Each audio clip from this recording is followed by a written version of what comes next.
नमस्कार, closing call में आपका स्वागत है। आपके साथ मैं हूं मानसी दवे और मेरे साथ मेरे दोनों सहयोगी अभिषेक सत्यव्रतम और विश्व मोहन जुड़े हुए हैं। और भारतीय बाजार में आज नए हफ्ते की शुरुआत जो कि दमदार होती हुई दिखी है। ऐसे में second half of the market और बचा हुआ 1.5 घंटा, इसमें क्या हो आपकी रणनीति, आपके लिए कमाई के बेहतरीन मौके लेकर हाजिर हैं हम। लेकिन क्विकली एक बार बाजार पर एक नजर डाल लेते हैं और उसके बाद आपको बिग बाजिंग मोमेंटम वाले स्टॉक्स भी बताएंगे और आने वाले 1.5 घंटे में ऑन द शो आपके लिए आज क्या है खास, उससे शुरुआत कर लेते हैं। अभी चंद मिनटों में आपके लिए हम स्ट्रैटेजी लेकर आएंगे और स्ट्रैटेजी में इस वक्त इंडिसेस में जहां पर निफ्टी, बैंक निफ्टी और साथ ही ब्रॉडर मार्केट्स में अच्छा खासा एक्शन है, उस एक्शन के बीच आपको क्या कुछ करना चाहिए, इंपॉर्टेंट लेवल्स क्या हैं, सपोर्ट रेजिस्टेंस कहां पर बनता हुआ दिख रहा है, ये सब कुछ बताने की कोशिश होगी। यहां से चंद मिनटों में मार्केट स्ट्रैटेजी लेकर आएंगे।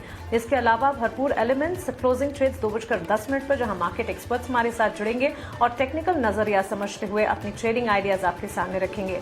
2:40 पर ऑप्शंस के चैंपियन, ऑप्शन की एक दमदार रणनीति, मार्केट में इस वक्त करंट सिनेरियो को देखते हुए कौन सा ऑप्शन का ट्रेड आपके लिए बेहतरीन है, एक मार्केट एक्सपर्ट हमारे साथ जुड़ेंगे और आपको बताएंगे। इसके अलावा बीटीएसटी, एसटीबीटी ट्रेड्स भी आपके लिए हम लेकर आएंगे और इवेंट्स एंड ट्रिगर्स, बिकॉज इस वक्त मार्केट में जिस तरह के सिनेरियोज पैन आउट होते हुए दिख रहे हैं, न सिर्फ भारतीय बाजार, विदेशी बाजार से भी इस वक्त काफी हद तक सपोर्ट और मोमेंटम कायम है। और एफआईएस की खरीदारी का ट्रेंड जो कि कह सकते हैं कि एक तरह से बढ़िया तेजी भारतीय बाजार को, बढ़िया मोमेंटम भारतीय बाजार को दे सकता है, एक बूस्ट अप जो है मिलता हुआ जरूर देखने को मिला है। 3:10 पर बीटीएसटी एसटीपीटी ट्रेड तो मार्केट्स एट 3, जहां पर दिन भर में एक्सचेंजेस पर जो important set of news flows आए हैं, ये सब कुछ आगे आपके लिए होगा। सो यहां से 2:3:30 तक का मार्केट में जो सारा एक्शन है क्लोजिंग तक, वो सब कुछ आपके सामने रखेंगे। गुड आफ्टरनून अभिषेक। इस वक्त बाजार में नए हफ्ते की शुरुआत तो भरपूर अच्छी होती हुई नजर आ रही है, लेकिन बाजार में इस वक्त सिनेरियोज इंडेक्स वाइज और साथ ही मार्केट की बड़ी बातें क्या हैं जिस पर आज हमें नजर रखनी चाहिए?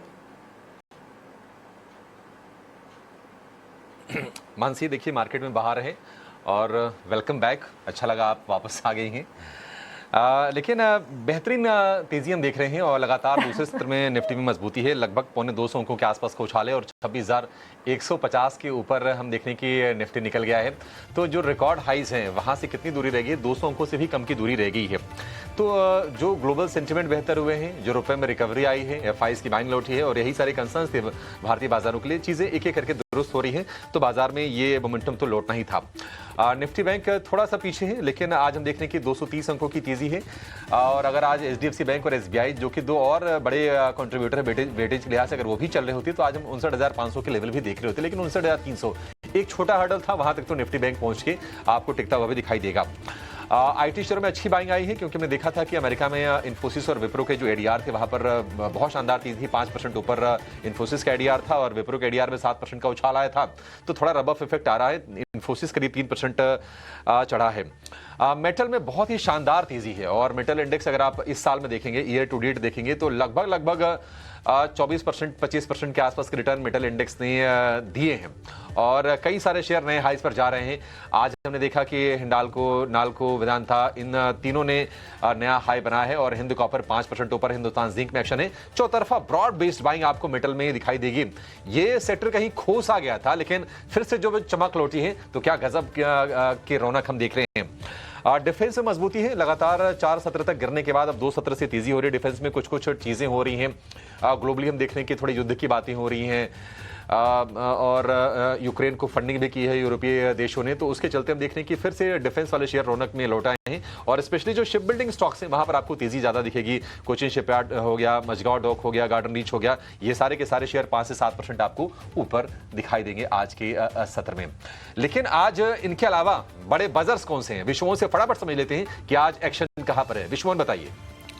देखिए, आज बजर्स की लिस्ट में अगर शुरुआत करें तो सबसे पहले श्रीराम फाइनेंस की ही बात करेंगे, क्योंकि उस डील का एमयूएफजी की हिस्सेदारी खरीदने का जो असर है आज भी यहाँ पर साफ तौर से दिख रहा है और तेजी देखिए, एक ज़बरदस्त तेजी आज भी है और 4 सत्र में 11% से ज़्यादा की मजबूती आ चुकी है। आज भी 4% से ज़्यादा की मजबूती है और निफ्टी के टॉप गेनर्स की लिस्ट में ये टॉप पर ही है।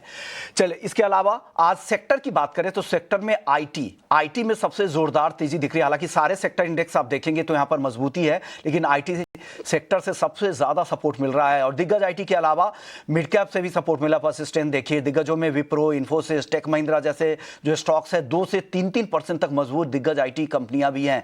हमने फ्राइडे के सत्र में भी देखा था कि वहां आईटी टेक्नोलॉजी शेयरों में अच्छी तेजी दिखी थी यूएस मार्केट में, और उसी का इम्पैक्ट, उसी का असर यहां पर भी दिख रहा है और आईटी शेयरों में वापस से यहां पर खरीदारी लौट आई है। आईटी के अलावा जो एक और सेक्टर है जो सबसे ज्यादा बाजार में आज मजबूती दिखा रहा है वो मेटल्स का। मेटल में जोरदार तेजी दिख रही है। हिंदुस्तान कॉपर हो, हिंदुस्तान जिंक हो, वहां तो जोरदार तेजी है। इसके अलावा नाइल्को, लॉयड मेटल्स, सेल, ये तमाम स्टॉक्स है जहां पर 3 से 5% के आसपास की जोरदार तेजी दिख रही है। तो पूरा मोमेंटम इन दोनों सेक्टर के आसपास है। हालांकि सेक्टर सारे चल रहे हैं, लेकिन ये दोनों सेक्टर ऐसे हैं जहां सबसे ज्यादा तेजी दिख रही है। 2 stocks virus and cables segment के जो आज ओवरवेट रेटिंग मिलने से मॉर्गन स्टैनली से काफी मजबूती दिखा रहे हैं, पॉलीकैब का और केआई इंडस्ट्रीज। शुरुआत में ही अभिषेक आपने आइडेंटिफाई भी किया था और वो रेटिंग और की वजह से, और आज देखिए आज जबरदस्त तेजी दिख रही है। 3.5% केआई इंडस्ट्रीज और पॉलीकैब करीब 2.5% की मजबूती दिखा रहे हैं।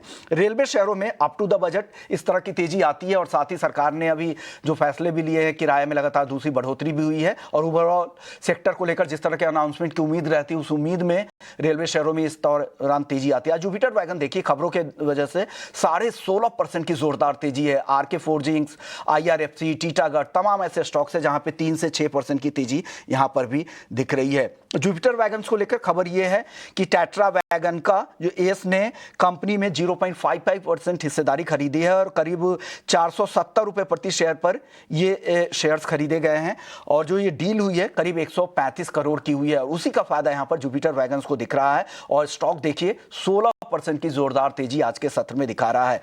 इसके अलावा शिपिंग स्टॉक्स, यहां पर भी अच्छी मजबूती है। Cochin Shipyard, Garden Reach, Mazagon Dock जैसे स्टॉक्स हैं जहां पर अच्छी मजबूती है। तो रेलवे के अलावा ये खेमा ऐसा है जहां पर जोरदार तेजी है, 5 से 7% की तेजी ये तीनों स्टॉक आज के सत्र में दिखा रहे हैं। तो ये तो बजट्स की लिस्ट हो गई। इस लिस्ट को और भी एक्सटेंड करेंगे, अपडेटेड लिस्ट भी आपके लिए 3 बजे लेकर आएंगे। लेकिन चलते हैं अभिषेक के पास वापस और समझ लेते हैं कि बाजार में और क्या कुछ बड़े एक्शन है, इसके अलावा कौन कौन से सेक्टर है जिन पर आपको नजर रखनी चाहिए, और इंडेक्स लेवल पर आपकी स्ट्रेटजी क्या होनी चाहिए, ये अभिषेक से समझ लेते हैं। अभिषेक बताइए, आपकी रीडिंग क्या है पूरे ही बाजार को लेकर, सेक्टर को लेकर, और खास करके निफ्टी और बैंक निफ्टी के लेवल्स को लेकर? विश्वमोहन, देखिए बाजार में तेजी की वजह यह है कि जो चीजें बाजार को थोड़ा सा ना रोड ब्लॉक कर रही थी, वो चीजें थोड़ी दुरुस्त होती नजर आ रही हैं, और रुपए में थोड़ी थोड़ी रिकवरी आ रही है। एफआईज की 3 सत्र से बाइंग लौट के आ गई है। बड़े आईपीओस थे तो लिक्विडिटी सक कर रहे थे, वो लिक्विडिटी का सपोर्ट आ गया है बाजार के लिए, और ग्लोबल संकेत हम देख रहे हैं कि वो भी बेहतर नजर आ रहे हैं, चाहे अमेरिका हो या फिर एशिया हो। तो ये सारी चीजें जो बाजार को ना नीचे खींच के एक रेंज में रख रही थी, बहुत वीक तो नहीं कर रही थी, मतलब मैं नहीं कहूंगा कि नहीं 25,700 800 के लेवल आ गए तो बाजार बहुत वीक हो गया, लेकिन यह है कि हाँ एक कंसोलिडेशन के फेज में था बाजार, उससे निकलने की कोशिश कर रहा है। और इस इंटेंट की बात हमने शुक्रवार को भी की थी कि बाजार में इंटेंट वो दिख रहा है। आज एक और जो बैरियर था 20 डीएमए का, उसको बाजार ने कंफर्टेबली पार कर लिया है। 26,100 के ऊपर हम निफ्टी को जाके कारोबार करते हुए देख रहे हैं, और निफ्टी बैंक की बात करें तो 59,300 के आसपास हम देख रहे हैं कि निफ्टी बैंक ट्रेड कर रहा है। तो अपने 20 डीएमए के लेवल को दोनों के दोनों इंडेक्स ने अचीव कर लिया है। आज आईटी में बढ़िया तेजी है, बैंकिंग में हम देख रहे हैं कि सिलेक्टिव बाइंग है, मेटल में तो तूफानी रफ्तार है। आगे इसकी विस्तार से हम चर्चा करेंगे कि क्यों ये तेजी आ रही है। लेकिन मिड कैप स्मॉल कैप जहां पर लोगों को थोड़ा नुकसान हुआ, और वहां पर भी वैल्यू बाइंग निकल के आ रही है बाजार में हम देख रहे हैं। तो और अगर हम ग्लोबली बात करें तो डाउ फ्यूचर करीब 180 अंकों पर है, और अगर आप यूरोप को देखेंगे तो वहां पर मिक्स शुरुआत हुई है। तो बाजार में हम देख रहे हैं कि तेजी लौट आई है, और 2 दिन में करीब 325 निफ्टी चढ़ गया है, 26,100 के ऊपर है। मेरा मानना है कि जो सपोर्ट का जो लेवल है वो अब शिफ्ट होके 26,000 पर आ गया है। अगर आप एक रेंज माने तो 25,900 से अब 26,000 के बीच में बाजार के लिए बहुत ही तगड़ा वाला, बहुत ही मजबूत सपोर्ट है। लेकिन जो रेजिस्टेंस का लेवल है, बाजार आज हम देख रहे हैं कि उसके ऊपर वहां जाकर ठिठक रहा है, वो है 26,200। इसके ऊपर निकलेगा तो फिर हम 26,500 की बात करेंगे, लेकिन फिलहाल एक रेजिस्टेंस है वो। तो यही है कि शॉर्ट ना करें, अगर आपकी पोजीशन है तो अपने स्टॉप लॉस को आप ट्रेल करें, ऊपर कर लें। और अगर किसी को नई बाइंग करनी हो तो उनके लिए भी मेरा मानना है कि अपॉर्चुनिटी बनेगी। जब तक 25,900 के ऊपर निफ्टी टिका हुआ है, जो भी डिप आए 50 अंक, 100 अंक, 150 अंकों की, आप उसको बाइंग के तौर पर आप इस्तेमाल कीजिए। और मेरा फुल कन्विक्शन है कि ये साल खत्म होते होते आज को मिला लें आज को अगर आप छोड़ दें तो 6 ट्रेडिंग सत्र अभी भी और बचते हैं और नए हाईस के लिए मतलब 26,325 को क्रॉस करके बाजार और आगे बढ़ेगा। इसकी आप तैयारी कर लीजिए। वो साफ तौर पर विजिबल नजर आ रहा है, कोई हर्डल्स नहीं है। और हर्डल ना होने के देखिए एक बड़ा इंडिकेटर होता है इंडिया विक्स भी। अगर आप देखेंगे ना तो आज तेजी है इंडिया विक्स में, लेकिन 10 के आसपास का इंडिया विक्स है, तो वो थोड़ा सा ना रिस्क अभी बाजार के लिए थोड़े से दूर दिखाई दे रहे हैं। मे भी हो सकता है कि अब जब अर्निंग की बात होगी तो उसकी चर्चा होगी, लेकिन वो कम से कम 15-20 दिन अभी यहां से दूर हैं। निफ्टी बैंक आज आईसीसी बैंक के सपोर्ट के चलते चल रहा है, लेकिन एचडीएफसी बैंक और एसबीआई से सपोर्ट आज के सत्र में नहीं है। यहां पर भी स्ट्रेटजी आपकी बाय ऑन डिप्स की होनी चाहिए। और अब जो सपोर्ट है वो शिफ्ट होकर आ गया है 59,000 पर। 58,800 का जो सपोर्ट था बाजार ने उसको बहुत ही खूबसूरती से निफ्टी बैंक ने बार बार डिफेंड किया। और अब हम देख रहे हैं कि 59,300 के आसपास कारोबार हो रहा है। एक छोटा रेजिस्टेंस 59,500 के आसपास है। मेरा मानना है कि अगर किसी को नई बाइंग करनी है तो आप 58,900 से लेकर 59,100 की रेंज में आप ये बाइंग निफ्टी बैंक में कर सकते हैं। शॉर्ट यहां पर भी नहीं करना है। बाजार का जो सेंटिमेंट है, जो माहौल है, वो पॉजिटिव होता दिखाई दे रहा है और ट्रिगर्स यहां से मुझे उम्मीद है कि और बेहतर होते नजर आएंगे। अमेरिका में हम देख रहे हैं कि देखिए सेंटा रैली की बातचीत होती है। सेंटा रैली अगर होती है तो थोड़ा माहौल और बेहतर होगा, थोड़ा रब ऑफ इफेक्ट आता है निश्चित तौर पर। लेकिन उसके बाद पूरा का पूरा जो फोकस होगा वो हमारा अर्निंग पर शिफ्ट होगा। और हम उम्मीद करके चल रहे हैं कि Q2 के मुकाबले Q3 के जो अर्निंग्स होंगे वो बेहतर होंगे और फिर ईपीएस अपग्रेड वगैरह होते हुए हम देखेंगे। तो यहां से फिलहाल तो कम से कम मेरा मानना है कि 2 हफ्ते के लिए बाजार में कोई चैलेंजेस दिखाई नहीं दे रहे। बाय ऑन डिप्स का मार्केट है पूरी तरह से अब ये। तो बाय ऑन डिप्स की स्ट्रेटजी के साथ यहाँ पर आपको काम करना है। इंडेक्स लेवल में आपको लग रहा है कि यहाँ पे और भी कुछ तेजी है, लेकिन ब्रॉडर मार्केट भी आज देखिए तो आज काफी मजबूत नजर आ रहे हैं। एडवांस डिक्लाइन का रेशियो देखिए साफ तौर से बाजार में स्ट्रेंथ को दिखा रहा है। चलिए अपने मेहमानों को भी जोड़ते हैं और उनसे समझते हैं कि उनकी क्या राय है। हमारे साथ स्वाति होतकर जी हैं निर्मल बंग से और निमेश ठाकर है nimeshthakar.com से। आप दोनों को गुड आफ्टरनून। स्वाति जी आपसे शुरुआत करेंगे। बाजार की जो आज की तेजी है आप इसे कैसे देख रही हैं? क्या ये तेजी एक्सटेंड होते देख रहे हैं और आगे की चाल कैसी लग रही है आपको? Good afternoon. ओवरऑल सेटअप्स काफी स्ट्रांग है। निफ्टी बैंक निफ्टी के जिस हिसाब से मोमेंटम रैली आज भी कंटिन्यूड हो रही है आफ्टर कैप अप ओपनिंग। काफी प्लेसमेंट्स काफी स्ट्रांग है। लार्ज डिग्रीज पे देखोगे तो अक्टूबर से हम देख रहे हैं कि निफ्टी बैंक निफ्टी दोनों 50 डेज मूविंग एवरेज टेस्ट कर रहे हैं, देन वापस एक न्यू हाई की तरफ बढ़ते हुए नजर आ रहा है। तो high tops high bottom formations में वेरी वेल प्लेस्ड है। 2025 के दिसंबर की सिर्फ निफ्टी की रैली देखी तो एक डाउनवर्ड स्लोपिंग चैनल में चल रहा था। आज कल उसने एक ब्रेकआउट दिया है। ऑल्सो द इंटरेस्टिंग फैक्ट कि 20 डीएमए के ऊपर आ गई, जिसे अभिषेक जी ने भी कहा है।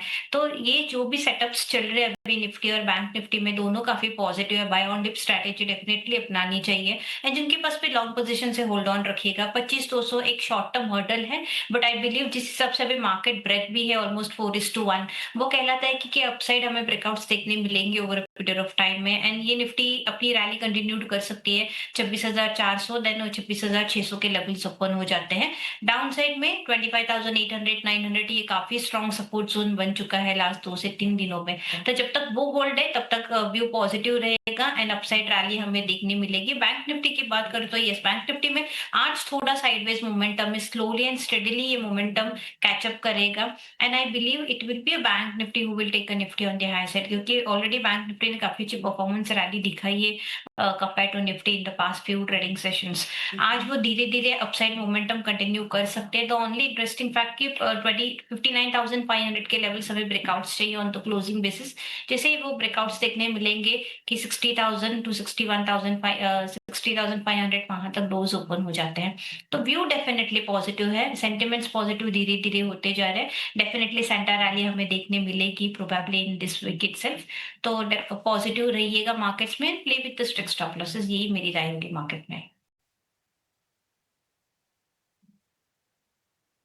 Absolutely positive view, positive conviction और भारतीय बाजार में एक तरफा तेजी आज दिन की शुरुआत से ही नजर आ रही। गिरावट में खरीदारी के मौके जरूर हैं, लेकिन बाजार आज गिरावट के मूड में बिल्कुल नहीं है, चाहे फिर वो बेंचमार्क्स हो या ब्रॉडर मार्केट्स हो। हम देख रहे हैं हर तरफ खरीदारी और पॉजिटिव ट्रेंड और स्लो एंड इवेंचुअली ये ट्रेंड जो है वो बिल्कुल बढ़ता हुआ नजर आ रहा है, जिस पर हमारे एक्सपर्ट्स का भी एब्सोल्यूट कॉन्फिडेंस और कन्विक्शन इसमें देखने को मिल रहा है। लेकिन ऐसे में फिर सेंटा रैली का इंतजार है। रैली की शुरुआत हो चुकी की है, फिर क्लोजिंग ट्रेड्स यानी कि स्टॉक स्पेसिफिक रिकमेंडेशंस हमारे एक्सपर्ट्स की तरफ से क्या है, आइए रुक करते हैं हमारे अगले सेगमेंट क्लोजिंग ट्रेड्स का।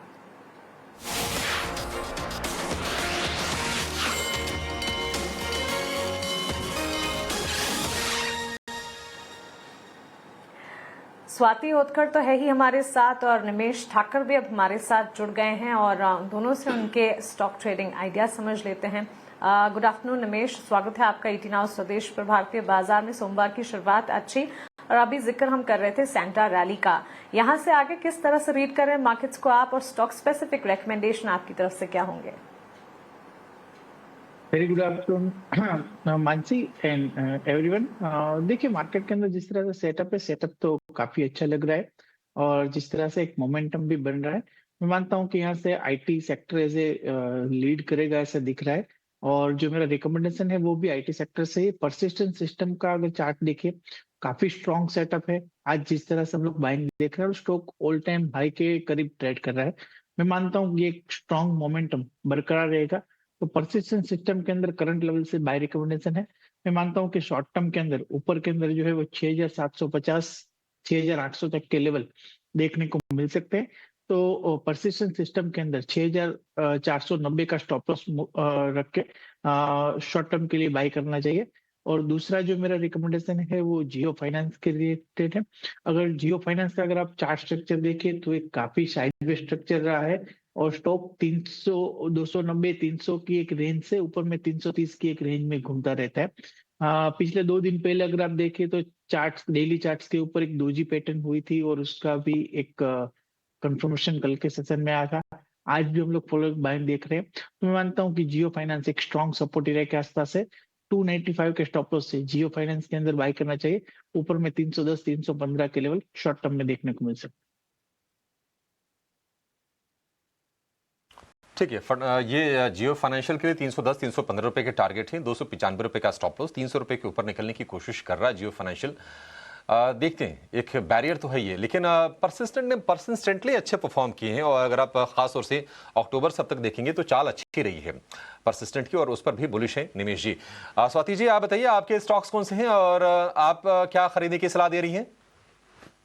बाय कॉल देना चाहूंगी। पहला है बिरला सॉफ्ट, बी सॉफ्ट। अगर लास्ट 2 साल का डेटा देखोगे 2024 से 25 का तक, ये काफी करेक्शन देखा है हम लोग ने ये स्टॉक में। 750 से ऑलमोस्ट ये 350 के लेवल्स तक हम लोग ने प्राइस करेक्शन देखा है। डाउनवर्ड स्लोपिंग चैनल में ये ट्रेड कर रहा था, बट लास्ट 3 महीने से इसमें काफी अच्छी खासी रिवाइवल हमें देखने मिली है और लॉन्गर होराइजन पे ये वो डाउनवर्ड ट्रेंड से बाहर निकलते हुए नजर आ रहा है। शॉर्ट पीरियड ऑफ टाइम के लिए अगर डेली चार्ट्स देखते हो तो एक फ्लैट पैटर्न का ब्रेकआउट आज दिया है with decent volumes. Enterprise momentums काफी स्ट्रांगली ऑन पॉजिटिव साइड हमें नजर आ रहे हैं। करंट लेवल्स 445 के आसपास चल रहा है। बाय कीजिएगा, 430 का स्टॉप लॉस प्लेस कीजिएगा। अपसाइड में इसमें क्षमता है एटलीस्ट 470 टू 480 के लेवल्स हमें देखने मिलेंगे। तो B soft is my first buy call. Second, ये बैंक निफ्टी में मैं पॉजिटिव हूँ, तो मुझे लगता है आईसीआईसीआई बैंक मुझे काफी अच्छा लग रहा है ये पर्टिकुलर स्टॉक, क्योंकि काफी दिनों से ये करेक्शन मोड पे चल रहा था। Now it's hovering near the 50 days moving average. No wonder कि लास्ट कुछ दिनों से ये काफी कंसोलिडेट हो रहा है within the tight range of 1370 to 1340 के रेंज में। तो बेस काफी अच्छा बन चुका है इसमें। अगर बैंक निफ्टी में पॉजिटिव रैली आती है तो ये एक लीडर बनते हुए हमें नजर आएगा इन फ्यूचर ट्रेडिंग सेशंस में। करंटली 1366 1365 के रेंज में ये ट्रेड हो रहा है। 1340 का स्ट्रिक्ट स्टॉप लॉस प्लेस कीजिएगा। अपसाइड में आई बिलीव कि ये रैली कंटिन्यू हो सकती है जो 1430 1440 तक। तो ये दो काउंटर्स है जिसमें बाइंग पोजीशन बनाई जा सकती है। ठीक है, 1430 1440 तक जा सकता है आईसीआईसीआई बैंक का शेयर। 1340 रुपए का आपको स्टॉप लॉस लगाना है। हालांकि हम ये देख रहे हैं कि जितने भी मूविंग एवरेजेस हैं सभी के नीचे आपको आईसीआईसीआई बैंक का शेयर कारोबार करता हुआ नजर आएगा, एक्सेप्ट 10 डे डीएमए। लेकिन कन्विक्शन है और प्राइस में आज हम एक्शन देख रहे हैं, देखते हैं कि कितना एक्सटेंड होता है। बाकी बिरला सॉफ्ट के लिए 470 480 के टारगेट और 430 रुपए का स्टॉप लॉस है। स्वाति जी, एक और शेयर आपसे समझना चाहेंगे। ट्रेंड थोड़ा रिवर्सल की कोशिश कर तो रहा है, 4000 पर बढ़िया सपोर्ट लिया और उसके बाद आज फिर से हम अच्छी तेजी देख रहे हैं ट्रेंड के शेयर में, करीब 3% ऊपर। क्या आपको लगता है कि अब ये बॉटम वगैरह इसका बन गया, अब यहां से चलने के लिए तैयार आपको दिख रहा है शेयर ये? आशीष जी, यस डेफिनेटली, क्योंकि जिस हिसाब से इसमें सेल ऑफ हम लोग ने नजर देख चुके हैं 2024 से ऑलमोस्ट आज के दिन तक, ओवरसोल्ड लेवल्स टेस्ट हो चुके हैं। यहाँ अभी RSI little bit positive crossover नजर आ रहा है। अगर लॉन्गर टर्म होराइजन के रिट्रेसमेंट के हिसाब से भी हम रैली देखें तो जो भी प्रीवियस रैली हम लोग ने 2023 से देखी है अप टू 8000 एंड बियॉन्ड, तो 61% के रिट्रेसमेंट्स लेवल टेस्ट हुए। तो गोल्डन रेशियो का काफी स्ट्रॉन्ग सपोर्ट लेते हुए नजर आ रहा है, which comes to near by 3950 के आसपास, एंड वहां से एक टर्न अराउंड। तो यहाँ पे ये प्राइस करेक्शन हो चुका है। मैं कहूंगी कि एक बॉटम फिशिंग बना सकते हैं या सपोर्ट फॉर्मेशन स्ट्रांगली धीरे धीरे बनते हुए नजर आएगा, एंड एक पुल बैक रैली कंटिन्यूड हो सकती है मिनिमम एटलीस्ट 4600 टू 4700 तक, वहां तक एक रैली। तो अगर कम रिस्क लेनी है तो yes, at current momentum price definitely attractive है। मुझे लगता है डेप्थ अभी लिमिटेड है, काफी अच्छी रिवर्सल रैली हमें देखने मिल सकती है। तो long positions can be recommended at current market price. Upside ये मोमेंटम कैचअप कर सकती है 4600 टू 4700। तो my view is positive trend. ठीक है, 47 रुपए तक ये शेयर जा सकता है ट्रेंट का। फिलहाल 4200 रुपए के आसपास के प्राइसेस हैं, 4600 के टारगेट है स्वाति जी की तरफ से। निमेश जी, एक और स्ट्रॉन्ग काउंटर के बारे में आपसे व्यू लेना चाहूंगा, और आज भी मूव्स अच्छे हैं इसमें। शेयर है यूपीएल। यूपीएल में किस तरह की चाल आप आगे देख रहे हैं? कितना चलेगा शेयर अभी ये? देखिए, जिस तरह से स्ट्रक्चर बनाया है, एक हायर टॉप हायर बॉटम का एक स्ट्रक्चर बनाया है, और स्टॉक के अंदर जिस तरह से आज हम लोग ने एक ब्रेकआउट होते हुए देखा है, मैं मानता हूं कि 775 775 के ऊपर ये एक अच्छा मोमेंटम दे सकता है, जो ऊपर में 825 830 तक हो सकता है। तो यहाँ से करीब 40 या 50 पॉइंट की तेजी यूपीएल के अंदर आने वाले दिनों में देखने को मिल सकती है। चार्ट सेटअप स्ट्रॉन्ग है, अगर कोई भी डीप आता है तो I think better entry opportunity बनेगी, बट 775 का एक लेवल थोड़ा ध्यान में रखना है। 775 के ऊपर डेफिनेटली एक स्ट्रॉन्ग मोमेंटम ये काउंटर के अंदर देखने को मिल सकता है। ठीक है, 775 के ऊपर और स्ट्रॉन्ग मोमेंटम यूपीएल में देखने को मिलेगा। चलिए छोटे से ब्रेक ले रुकेंगे, ब्रेक के बाद जब लौटेंगे तो कुछ और स्टॉक्स पर राय लेंगे और कुछ इंटरेस्टिंग रिसर्च भी आपके सामने रखेंगे। आप बन रही हमारे साथ।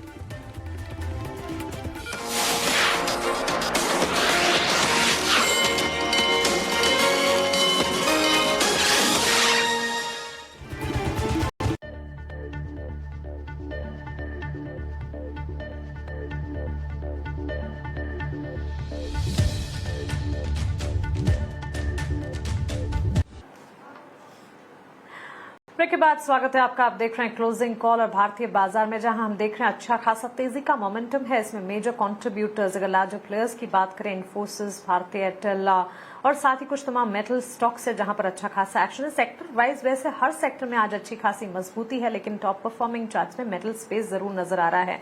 और जहां मेटल्स की बात हो रही है, ऐसे में कमोडिटी मार्केट में चांदी में जो ऐतिहासिक रैली है उस पर भी हमारी नजर है, और लगातार हम आपको बता रहे हैं कि चांदी सिल्वर में ये जो मोमेंटम है इसके पीछे की वजह क्या है। चांदी की अगर बात करें तो ना सिर्फ प्रेशियस मेटल लेकिन इंडस्ट्रियल मेटल के तौर पर भी ये जाना जाता है, और इसी वजह से नॉट जस्ट कमोडिटी मार्केट्स लेकिन इक्विटी मार्केट्स में भी इसका एक इम्पैक्ट आता हुआ दिखता है रिलेटेड मार्केट प्लेस में। निमेश, आपसे जानना चाहेंगे, चांदी ने आज 2,14,583 के रिकॉर्ड स्तर छुए हैं, और 2025 की ही अगर बात करें करीब 150% की तेजी, जबरदस्त रैली यहां पर देखने को मिली है। इंडस्ट्रियल मेटल के तौर पर रिलेटेड इक्विटी मार्केट पार्टिसिपेंट्स पर किस तरह से नजर रखनी चाहिए? डेफिनेटली मानसी, करीब मुझे याद है कि हम लोगों ने जून में चांदी के ऊपर डिस्कशन किया था। एट दैट टाइम चांदी वाज अराउंड 1,05,000, और जिस तरह से हम लोगों ने पिछले 6 महीनों में चांदी के अंदर जिस तरह से रैली देखी है, डेफिनेटली एक स्ट्रॉन्ग रन आ चुका है, और सबसे बढ़िया रिटर्न चांदी ने ये साल के अंदर और पिछले 6 महीनों के अंदर दिया है। मेरा मानना है कि अभी अगर आप देखें, उस टाइम पे अगर जो हमारा लॉजिक था वो गोल्ड सिल्वर रेशियो के ऊपर था, और वो भी काफी नीचे आ गया है। तो यहाँ से मुझे लग रहा है कि एक अच्छा मोमेंटम चांदी के अंदर बन गया है। फ्रेश बाय इनिशिएट करना जो है वो थोड़ा मुझे रिस्की लग रहा है, क्योंकि चांदी के अंदर ऑलरेडी हम लोगों ने काफी एक रनअप देखा है। तो मैं मानता हूँ कि यहाँ से फ्रेश बाइंग करना जो है वो अवॉइड करना चाहिए।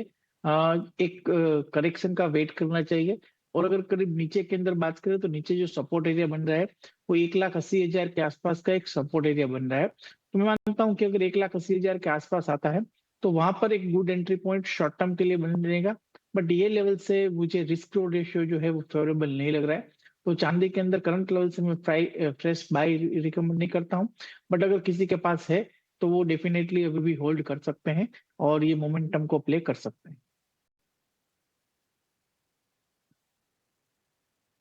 एग्जिस्टिंग पोजीशंस बिल्कुल इंटैक्ट रखा जाए, मोमेंटम है और ये मोमेंटम बरकरार रहने के पूरे आसार नजर आ रहे हैं, लेकिन काफी ज्यादा चल गए हैं कमोडिटीज और इन पर्टिकुलर सिल्वर, और इसी के चलते नई पोजीशन से फिलहाल बचने की राय मिलती हुई हमारे एक्सपर्ट से। एक सवाल स्वाति, ग्रो पर आपसे जानना चाहेंगे। वैसे तो स्टॉक ब्रोकिंग अलाइड सर्विसेज में ताजा लिस्टिंग है, डेटा पॉइंट्स कम जरूर होंगे, लेकिन लिस्टिंग से लेकर अब तक लिस्टिंग गेन्स काफी अच्छे नजर आए। उसके बाद एक डिप भी देखने को मिला था और अब हम देख रहे हैं पिछले 3 दिनों से स्टॉक ने तेजी की चाल पकड़ी है, ऑलमोस्ट 20% के गेन्स, और आज के सत्र में भी ग्रो का स्टॉक जो है मजबूती दिखा रहा है। ब्रोकरेजेस की अगर माने पॉजिटिव रेटिंग्स हैं और रेटिंग्स के पीछे रैशनल भी सुझाए गए हैं। आपकी तरफ से अगर कोई रीडिंग ग्रो पर 168 के लेवल्स पर फिलहाल यहाँ पर कामकाज? व्यू तो पॉजिटिव है, क्योंकि जितना भी डेटा फिलहाल अभी टेक्निकली अवेलेबल है, आपने सही पॉइंट आउट किया कि एक हाई देखने मिला था, देन उसके बाद एक सेल ऑफ रैली या प्रॉफिट बुकिंग हम लोग ने देखी थी, जो क्लस्टर सपोर्ट्स बने 142 के आसपास, एंड वो होल्ड करके हमें एक reversal rally, bounce back rally देखने मिल रहा है। आई बिलीव जिस हिसाब से सेटअप से लास्ट 2 दिनों से हम लोग ने काफी अच्छी मोमेंटम रैली देखी है along with the volume and price momentum. इसमें क्षमता है कि ये वापस 192 to 200 के लेवल्स टेस्ट करेगा, तो जिनके पास भी लॉन्ग पोजीशन है वो डेफिनेटली होल्ड ऑन करना चाहिए। शॉर्ट टर्म के हिसाब से मुझे लगता है 155 काफी क्रूशियल सपोर्ट लेवल है, प्रोवाइडेड बाय 20 DMA भी वहां पे आते हैं, तो जब तक वो होल्ड है तब तक पॉजिटिव व्यू रहेगा। 190 to 200 के लेवल्स में देख रही हूँ करंट लेवल्स पे, तो लॉन्ग पोजीशन होल्ड कीजिएगा with stop loss of 155 rupees से लेकर 200 तक के लेवल्स भी दिखा सकती है ये कंपनी, और हाल में भी हमने देखा था 194 तक गई थी। हाल की लिस्टिंग है, नवंबर में लिस्ट हुई थी और वहाँ से देखो तो एक ज़बरदस्त तेजी आई है। ब्रोकरेज हाउसेस की जो रिपोर्ट हाल में आई है वो भी पॉजिटिव है। जेफरीज ने बाय रेटिंग के साथ 180 का टारगेट भी दिया था, और जिस तरह के ग्रोथ के नंबर उन्होंने प्रोजेक्शन दिए थे उसका फ़ायदा भी यहाँ पर साफ तौर से दिख रहा है। और एक्टिव यूजर्स में यहाँ पर सबसे बड़ी ब्रोकिंग कंपनी है ग्रो, और वहाँ का फ़ायदा भी मिल रहा है कंपनी को। चलिए, इस बीच हमारे साथ 2 मेहमान और जुड़ गए हैं। राजेश अग्रवाल जी हैं AUM कैपिटल से, और साथ ही श्रीकांत चौहान हैं कोटक सिक्योरिटीज से। आप दोनों मेहमानों का बहुत बहुत शुक्रिया। Good afternoon. श्रीकांत जी, आपसे शुरुआत करते हैं। आपकी तरफ से क्लोजिंग ट्रेड्स क्या हैं आज?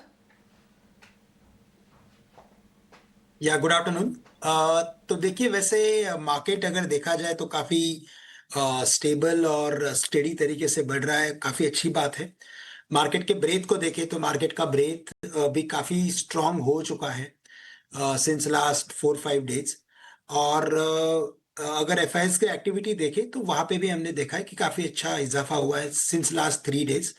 कंसिस्टेंटली फिगर जो है वो पॉजिटिव आए, तो मुझे लग रहा है कि ये जो मार्केट है उस मार्केट में और भी फर्दर लेग्स है चलने के लिए, और सिलेक्टिवली ये समय मार्केट में काम करना है। लेकिन ओवरऑल हमें लगता है कि मार्केट का ट्रेंड बुलिश है और हमें अकॉर्डिंगली हमारे पिक्स फाइंड आउट करने हैं। सबसे पहले जो हमें अच्छा लग रहा है वो है टाटा स्टील। हमें लगता है मेटल्स में और भी तेजी बनेगी यहाँ से, और स्पेशली स्टील के स्टॉक्स जो हैं उनमें तेजी और बढ़नी चाहिए ऐसा लग रहा है। तो करंट लेवल से टाटा स्टील को खरीदे। 167 का स्टॉप लॉस, टारगेट्स नजर आते हैं 178 और 181 के। इसके अलावा जो हमें स्टॉक अच्छा लग रहा है वो है एंजल वन। यहाँ पे भी टेक्निकल फॉर्मेशन इंडिकेट कर रहा है कि डबल बॉटम जैसा फॉर्मेशन बन चुका है।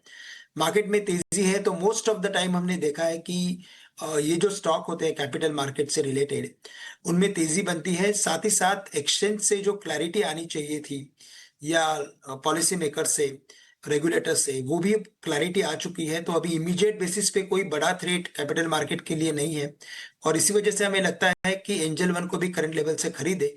2630 का टारगेट नजर आता है, और यहाँ पे जो हमें स्टॉप लॉस रखना है वो हम रखेंगे 2545 का।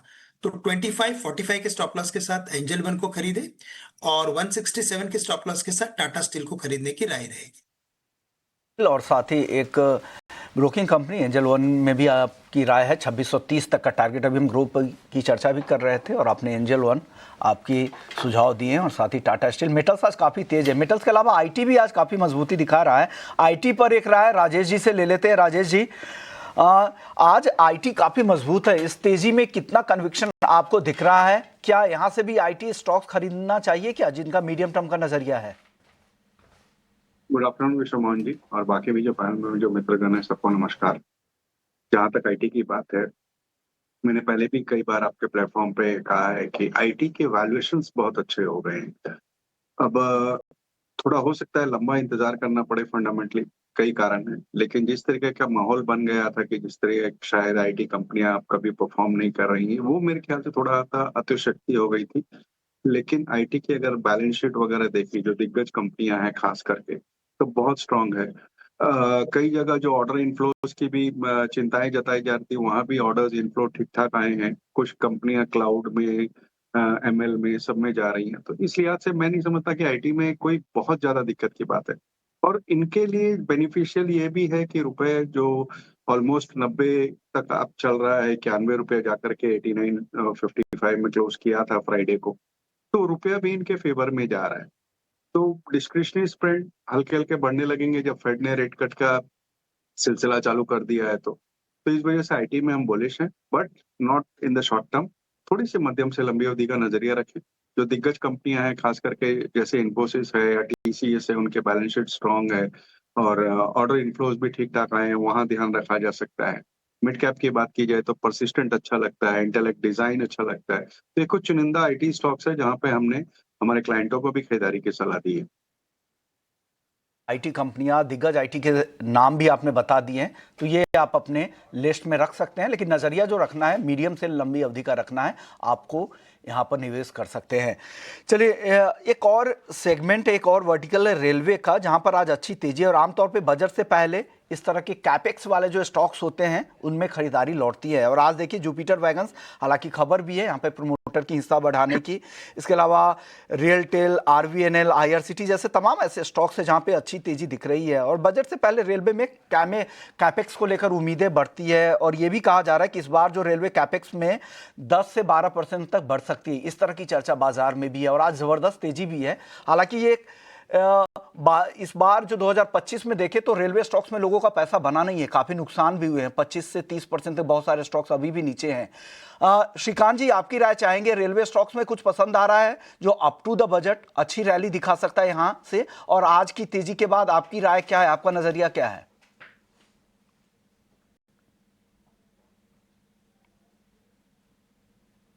ओके, सो बजट के पहले मोस्ट ऑफ द टाइम हमने रेलवे और डिफेंस में अच्छी एक्टिविटी आते हुए कई बार देखा है। और इस बार भी हमें लगता है कि इन सभी स्टॉक्स में काफी बड़ा करेक्शन हुआ है। और इतने बड़े करेक्शन के बाद अगर बजट के आसपास अगर हम मार्केट में अगर हम तेजी का मोमेंटम देख रहे हैं, तो ये सभी सेक्टर, ये दोनों सेक्टर काफी अच्छा पार्टिसिपेट कर सकते हैं, ऐसा हमें लग रहा है। स्पेसिफिकली अगर रेलवे की बात करें तो स्टॉक्स में एक बड़ा सेल ऑफ था, बट साथ ही साथ शॉर्ट टर्म में अगर देखा जाए तो पिछले 1-1.5 महीने से मोस्ट ऑफ द स्टॉक्स में हमने डबल बॉटम जैसा फॉर्मेशन देखा है। तो हमें यहाँ पे वैसे आरवीएनएल अच्छा लग रहा है। आरवीएनएल वैसे काफी चल चुका है स्टॉक और 330-32 के करीब अभी ट्रेड कर रहा है। लेकिन ओवर द पीरियड हमें लगता है कि इसमें और भी इजाफा हो सकता है। अगर रेलवे के स्टॉक्स अगर बढ़ने हैं तो आरवीएनएल मुझे लगता है कि ये प्राइम स्टॉक हो सकता है कि जो अच्छा परफॉर्मेंस दे सकता है। टेक्निकली भी डबल बॉटम फॉर्मेशन बना है, तो करंट लेवल से खरीदेंगे तो हमें लगता है कि ये स्टॉक 370 से लेकर 380 तक के लेवल्स भी दिखा सकता है।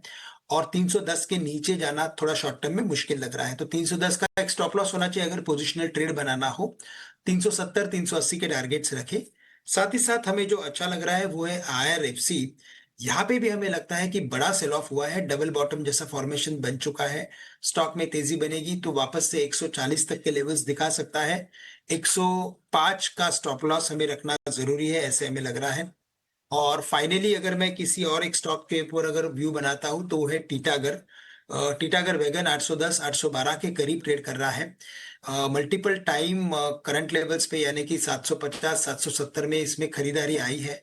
स्टॉक में तेजी बनेगी तो वापस से 950 तक के लेवल्स दिखा सकता है। तो ये 3 स्टॉक हमें करंट लेवल से अच्छे लग रहे हैं।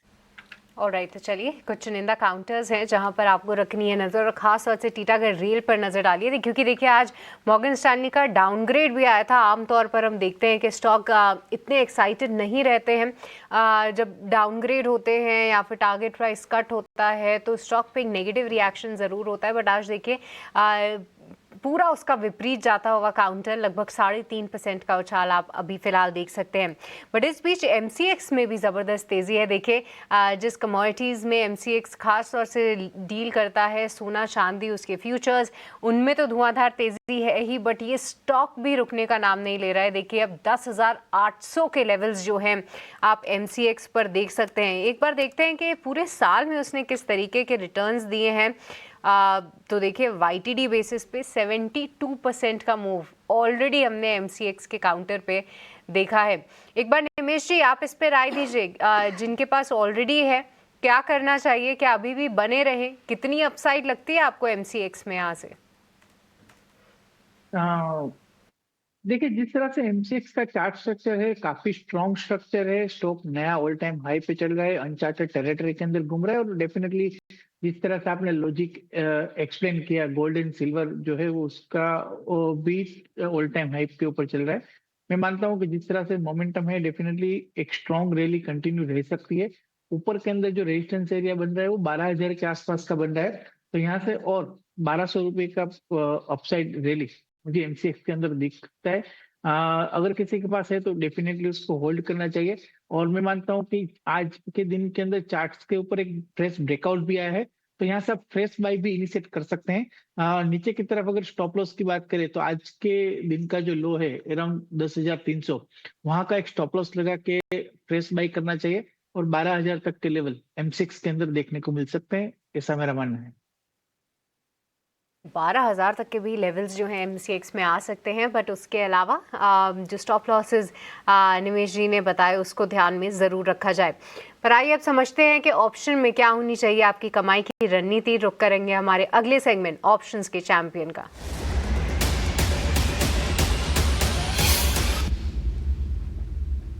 तो आज के ऑप्शंस के चैंपियन की रणनीति बताने के लिए हमारे साथ एंजल वन के ओशो कृष्णन मौजूद हैं। ओशो बहुत बहुत स्वागत है आपका, बताइए क्या होनी चाहिए आज ऑप्शन की स्ट्रैटेजी। वेरी गुड आफ्टरनून सृष्टि। सी ओवरऑल मार्केट का ट्रेंड काफी पॉजिटिव है एंड आज रेलवे काउंटर्स में काफी अच्छा ट्रैक्शन आया हुआ है। सो मुझे IRCTC ऑप्शन फ्रंट पे काफी पॉजिटिव लग रहा है। एक अच्छा लॉन्ग बिल्डअप हो रहा है एंड वॉल्यूम के बेसिस पे डिलीवरी बाइंग भी देखने को मिल रही है। सो IRCTC के 690 के कॉल ऑप्शन को खरीदने की राय है। 5 रुपए के आसपास होवर कर रहा है, सो करंट लेवल्स पे बाई करें। 1 रुपए का स्टॉप लॉस मेंटेन करना है एंड कल तक 14 रुपए तक के टारगेट्स देखने को मिल सकते हैं।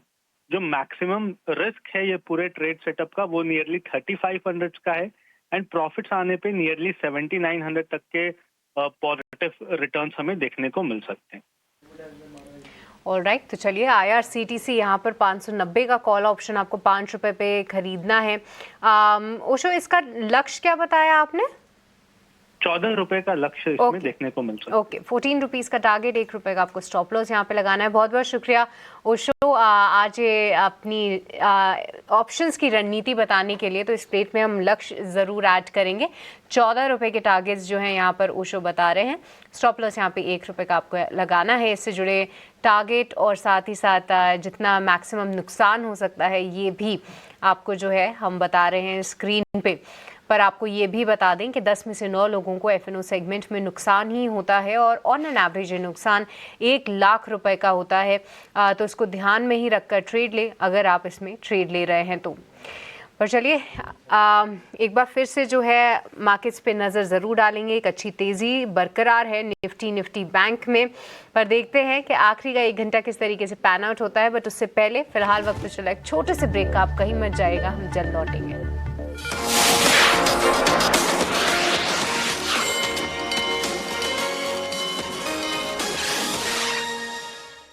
In association with Bank of Baroda, play the master stroke with Bank of Baroda. यहाँ सब एक भीड़ से नजर आते हैं। से बढ़ के हो गई है करीब 200 अंकों के आसपास की, और 26,150 के ऊपर निफ्टी आपको कारोबार करता हुआ दिखाई देगा। लगभग 0.25% के आसपास की तेजी है। और अगर हम निफ्टी बैंक की बात करें तो तेजी वहां पर निफ्टी के मुकाबले है आधी, 200-225 अंकों के गेंस पर कारोबार कर रहा है। लेकिन एडवांस ग्लेन का रेशियो काफी सॉलिड है और आज निफ्टी में एक भी ऐसा स्टॉक नहीं है जहां पर 1% से ज्यादा की गिरावट हो। सबसे ज्यादा कमजोर कौन है? HDFC लाइफ करीब 0.25% के आसपास की गिरावट है। SBI की बात करें तो वहां पर करीब आधे % गिरावट है। SBI लाइफ करीब आधे % के नीचे आपको कारोबार करता हुआ दिखाई देगा। लेकिन SBI से रिलेटेड एक और खबर आपको बताते हैं कि अब जो SBI से रिलेटेड जो स्टॉक्स हैं, अभी तो SBI है, SBI लाइफ है, SBI कार्ड्स है, ये सारे के सारे लिस्टेड है। लेकिन SBI म्यूचुअल फंड के IPO को लेकर भी एक बड़ी खबर आ रही है। ये IPO कब तक आ सकता है, कितने का साइज हो सकता है, इस पर कुछ जानकारी के साथ हमारे CEO विश्व मोहन जुड़े हुए हैं। विश्व मोहन, बताइए, अब ICICI प्रू AMC बादशाहत अभी तक लिस्टेड स्पेस में इसकी है, डोमिनेंस को तो मतलब सबसे बड़ा प्लेयर तो SBI ही है। आप बताइए क्या डिटेल्स है इसको लेकर? SBI AMC की अगर बात करें म्यूचुअल फंड कंपनी की, तो वो देश की सबसे बड़ी AMC कंपनी है और उसके बाद ICICI प्रूडेंशियल और तीसरे नंबर पे HDFC AMC है। हालांकि SBI चेयरमैन उन्होंने साफ संकेत दिए हैं कि अगले 12 महीने में SBI AMC का IPO आ सकता है। और अभी अगर हिस्सेदारी की बात करें तो SBI AMC में जो हिस्सेदारी है SBI बैंक की, वो करीब 62% की हिस्सेदारी है। और साथ ही दूसरा जो सबसे बड़ा शेयर होल्डर है अमुंडी एसेट मैनेजमेंट, जो फ्रांस की कंपनी है, तो वो इंडिया के अपने सब्सिडियरी के जरिए इस कंपनी में करीब 36.5% हिस्सेदारी होल्ड करते हैं। तो ये दोनों कंपनियां SBI मिलकर और अमुंडी इंडिया होल्डिंग्स अपनी हिस्सेदारी 10% यहाँ पर बेच सकते हैं, जिसमें करीब 7.25% हिस्सा SBI बेचने की तैयारी है और करीब 3% के आसपास की हिस्सेदारी ये फ्रांस की कंपनी बेच सकती है। और अगले 12 महीने में ये IPO लाने की तैयारी है। इसके लिए उन्होंने मर्चेंट बैंकर्स हायरिंग की भी शुरुआत कर दी है और इस पे और भी काम, वैल्यूएशंस को लेकर काम चल रहा है। हालांकि इशू साइज को लेकर अभी तक पता लगाना मुश्किल है, लेकिन कहा यही जा रहा है कि करीब 10% हिस्सा ऑफलोड करेंगे। अगर ICICI प्रूडेंशियल का अगर 10% हिस्सा बिक्री पर 1 लाख करोड़ का मार्केट कैप था, तो आप समझ सकते हैं कि इसका मार्केट कैप कितना बड़ा हो सकता है। तो हो सकता है कि AMC स्पेस में सबसे बड़ी लिस्टिंग आने वाले समय में आपको देखने को मिले और नए साल में ही ये लिस्ट होने की तैयारी है। अब पूरी प्रक्रिया यहाँ पे चल रही है। अब स्क्रूटनीज चल रही है, फिर DRSP दाखिल किया जाएगा, फिर रेगुलेटर की मंजूरी आएगी, लेकिन उनकी पूरी तैयारी है कि अगले साल इसे जरूर मार्केट में, सेकेंडरी मार्केट में से उतारा जाए और इसकी IPO लाने की तैयारी चल रही है। अभिषेक, बिल्कुल बिल्कुल, सबसे बड़ा ये कंपनी है AUM यानी कि एसेट अंडर मैनेजमेंट के लिहाज से, और देश में लगभग 44-45 AMCs हैं, जिसमें से कि 6 या 7 लिस्टेड स्पेस में हैं। अब ये ICICI प्रू AMC के अलावा हम देख रहे हैं कि HDFC AMC है, UTI AMC हो गया, आदित्य बिरला सन लाइफ AMC हो गया, और कुछ और कंपनीज हैं जिनका म्यूचुअल फंड का अपना बिजनेस भी होता है, ब्रोकिंग वाले उसमें कंपनीज हैं। राजेश जी, आपसे राय लेना चाहेंगे कि ICICI प्रू AMC पर एक राय आप दे दीजिए। हमने देखा कि बेहतरीन लिस्टिंग करीब 20% के प्रीमियम पर एज एक्सपेक्टेड, और आज 1-1.25% के आसपास की तेजी है। जिसको IPO में ना मिला हो, क्या सेकेंडरी मार्केट में लेना चाहिए ICICI प्रू AMC? देखिए, अगर जिसको ना मिला हो, मैं समझता हूँ कि अपसाइड आप शॉर्ट टर्म में तो बहुत लिमिटेड बचता है। लंबी अवधि के लिए बहुत शानदार स्टॉक है, कोई डाउट ही नहीं है। तो जो लंबी अवधि के निवेशक हैं वो खरीदारी कर सकते हैं। एक मुश्त ना करें तो छोटे छोटे ट्रांचेस में कर लें, लेकिन फंडामेंटली बहुत ही स्ट्रांग है। इक्विटी पोर्टफोलियो इनका बहुत बड़ा है, जिस कारण से मार्जिन्स बेहतर पड़ते हैं। और आने वाले दिनों में जिस तरीके से म्यूचुअल फंड का या इक्विटी का कल्चर हमारे देश में चल रहा है, आज की डेट में आप देखो तो डोमेस्टिक इंस्टीट्यूशन ने ही पूरी कमान संभाल रखी है। जो भी FII बेच रहे हैं तो कोई फर्क पड़ रहा नहीं है उतना बाजार को, नहीं तो अदरवाइज FII की अगर बिक्री खाली रहती तो निफ्टी कहाँ चला जाता। एनीवेज वो जुदा मसला है, बट जिस तरीके के इनफ्लोज आ रहे हैं SIP वगैरह को लेकर के, मुझे पूरा AMC स्पेस ही अच्छा लगता है। फिर वो भले ICICI हो या निप्पन हो या इवन UTI AMC हो, जो वैल्यूएशन के लिहाज से बहुत बेहतर पड़ रहा है, तो यहाँ पे निवेश की सलाह रहेगी। शॉर्ट टर्म में हमारा अनुमान है ये 2700-2800 तक जा सकता है, बट लंबी अवधि में इसे रखना चाहिए।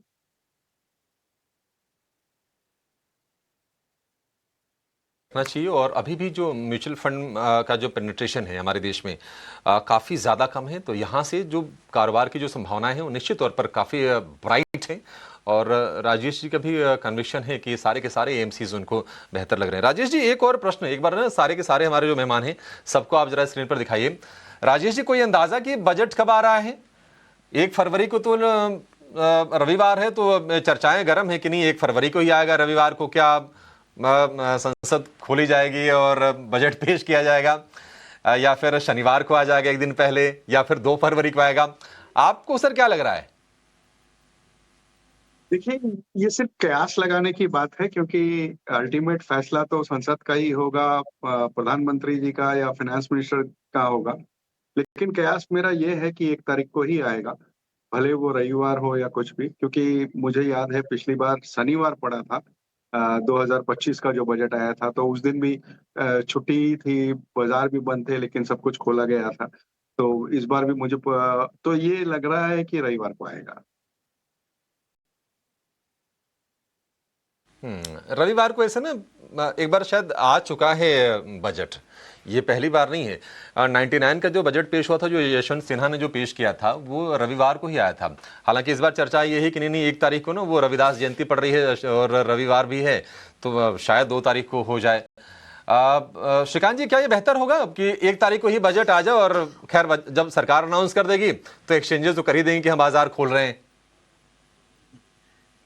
नहीं, बिल्कुल। तो देखिए, मुझे ये बात का कंसर्न नहीं है कि ये कब आ रहा है, आएगा सैटरडे, संडे या मंडे। कंसर्न ऑलवेज ये होता है कि अगर बजट आ रहा है तो उस वक्त मार्केट भी शुरू होना चाहिए, वो बहुत ज़रूरी है। और बाकी के जो एक्टिविटीज़ है, जैसे कि एफपीआईज की जो एक्टिविटी होती है या इंस्टीट्यूशन की एक्टिविटी होती है, वो भी अगर रोलिंग में रहती है तो उसका फ़ायदा होता है। लेकिन स्पेशली मुझे ये हमेशा लगता है कि बजट के साथ मार्केट शुरू होना बहुत ज़रूरी होता है, और ये दोनों अगर शुरू रहेंगे तो चलेगा। पॉसिबल है, जैसे राजेश जी ने कहा, और उनका काफ़ी अच्छा एक्सपीरियंस भी रहा है ओवरऑल पूरे मार्केट में। मुझे भी यही लग रहा है कि संडे के दिन अगर बजट है तो संडे के दिन, ये 1 तारीख भी अगर है तो उसी दिन बजट होना मुझे लगता है कि ज़्यादा फायदेमंद हो सकता है।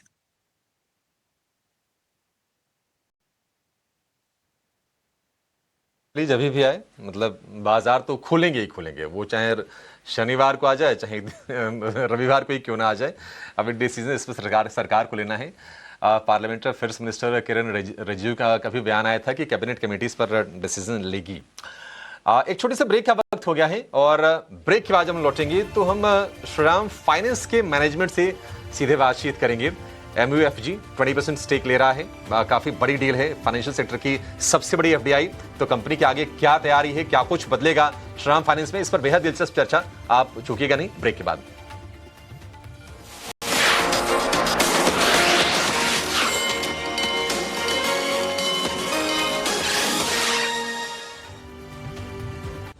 In association with SBI, the banker to every Indian truly.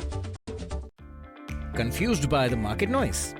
26,160 के ऊपर निफ्टी यहाँ पे ट्रेड कर रहा है। 225 अंकों की निफ्टी बैंक में तेजी है। जो सपोर्ट दे रहे हैं जो सेक्टर, उसमें IT और मेटल, सबसे ज़्यादा सपोर्ट इन्हीं 2 सेक्टर से मिल रहे हैं। लेकिन कुछ और स्टॉक्स की चर्चा कर लेते हैं जहाँ पर अच्छी मजबूती आज के सत्र में दिख रही है।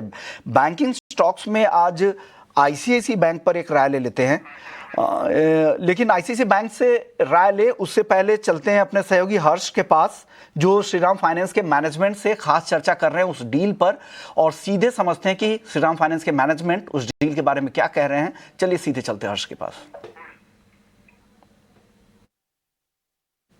हाँ जी, तो ये एक बहुत बड़ा डील आया है जो श्रीराम फाइनेंस में आया है। $4.4 बिलियन जो MUFG ने श्रीराम फाइनेंस में फ्रेश एक्विटी इन्फ्यूजन करने के लिए अनाउंस किया है। और मेरे साथ बैठे हैं जो एग्जीक्यूटिव वाइस चेयरमैन है श्रीराम फाइनेंस के, मिस्टर उमेश रेवांकर। मिस्टर रेवांकर, ऑलवेज बढ़िया लगता है आपके साथ बात करके, क्योंकि आपके पास ऑर्गेनाइज शेयर का 50% मार्केट शेयर है, जो CV लेंडिंग का ऑर्गेनाइज शेयर है उसमें से। अब हमें बताइए कहाँ से कॉन्फिडेंस आ रहा है?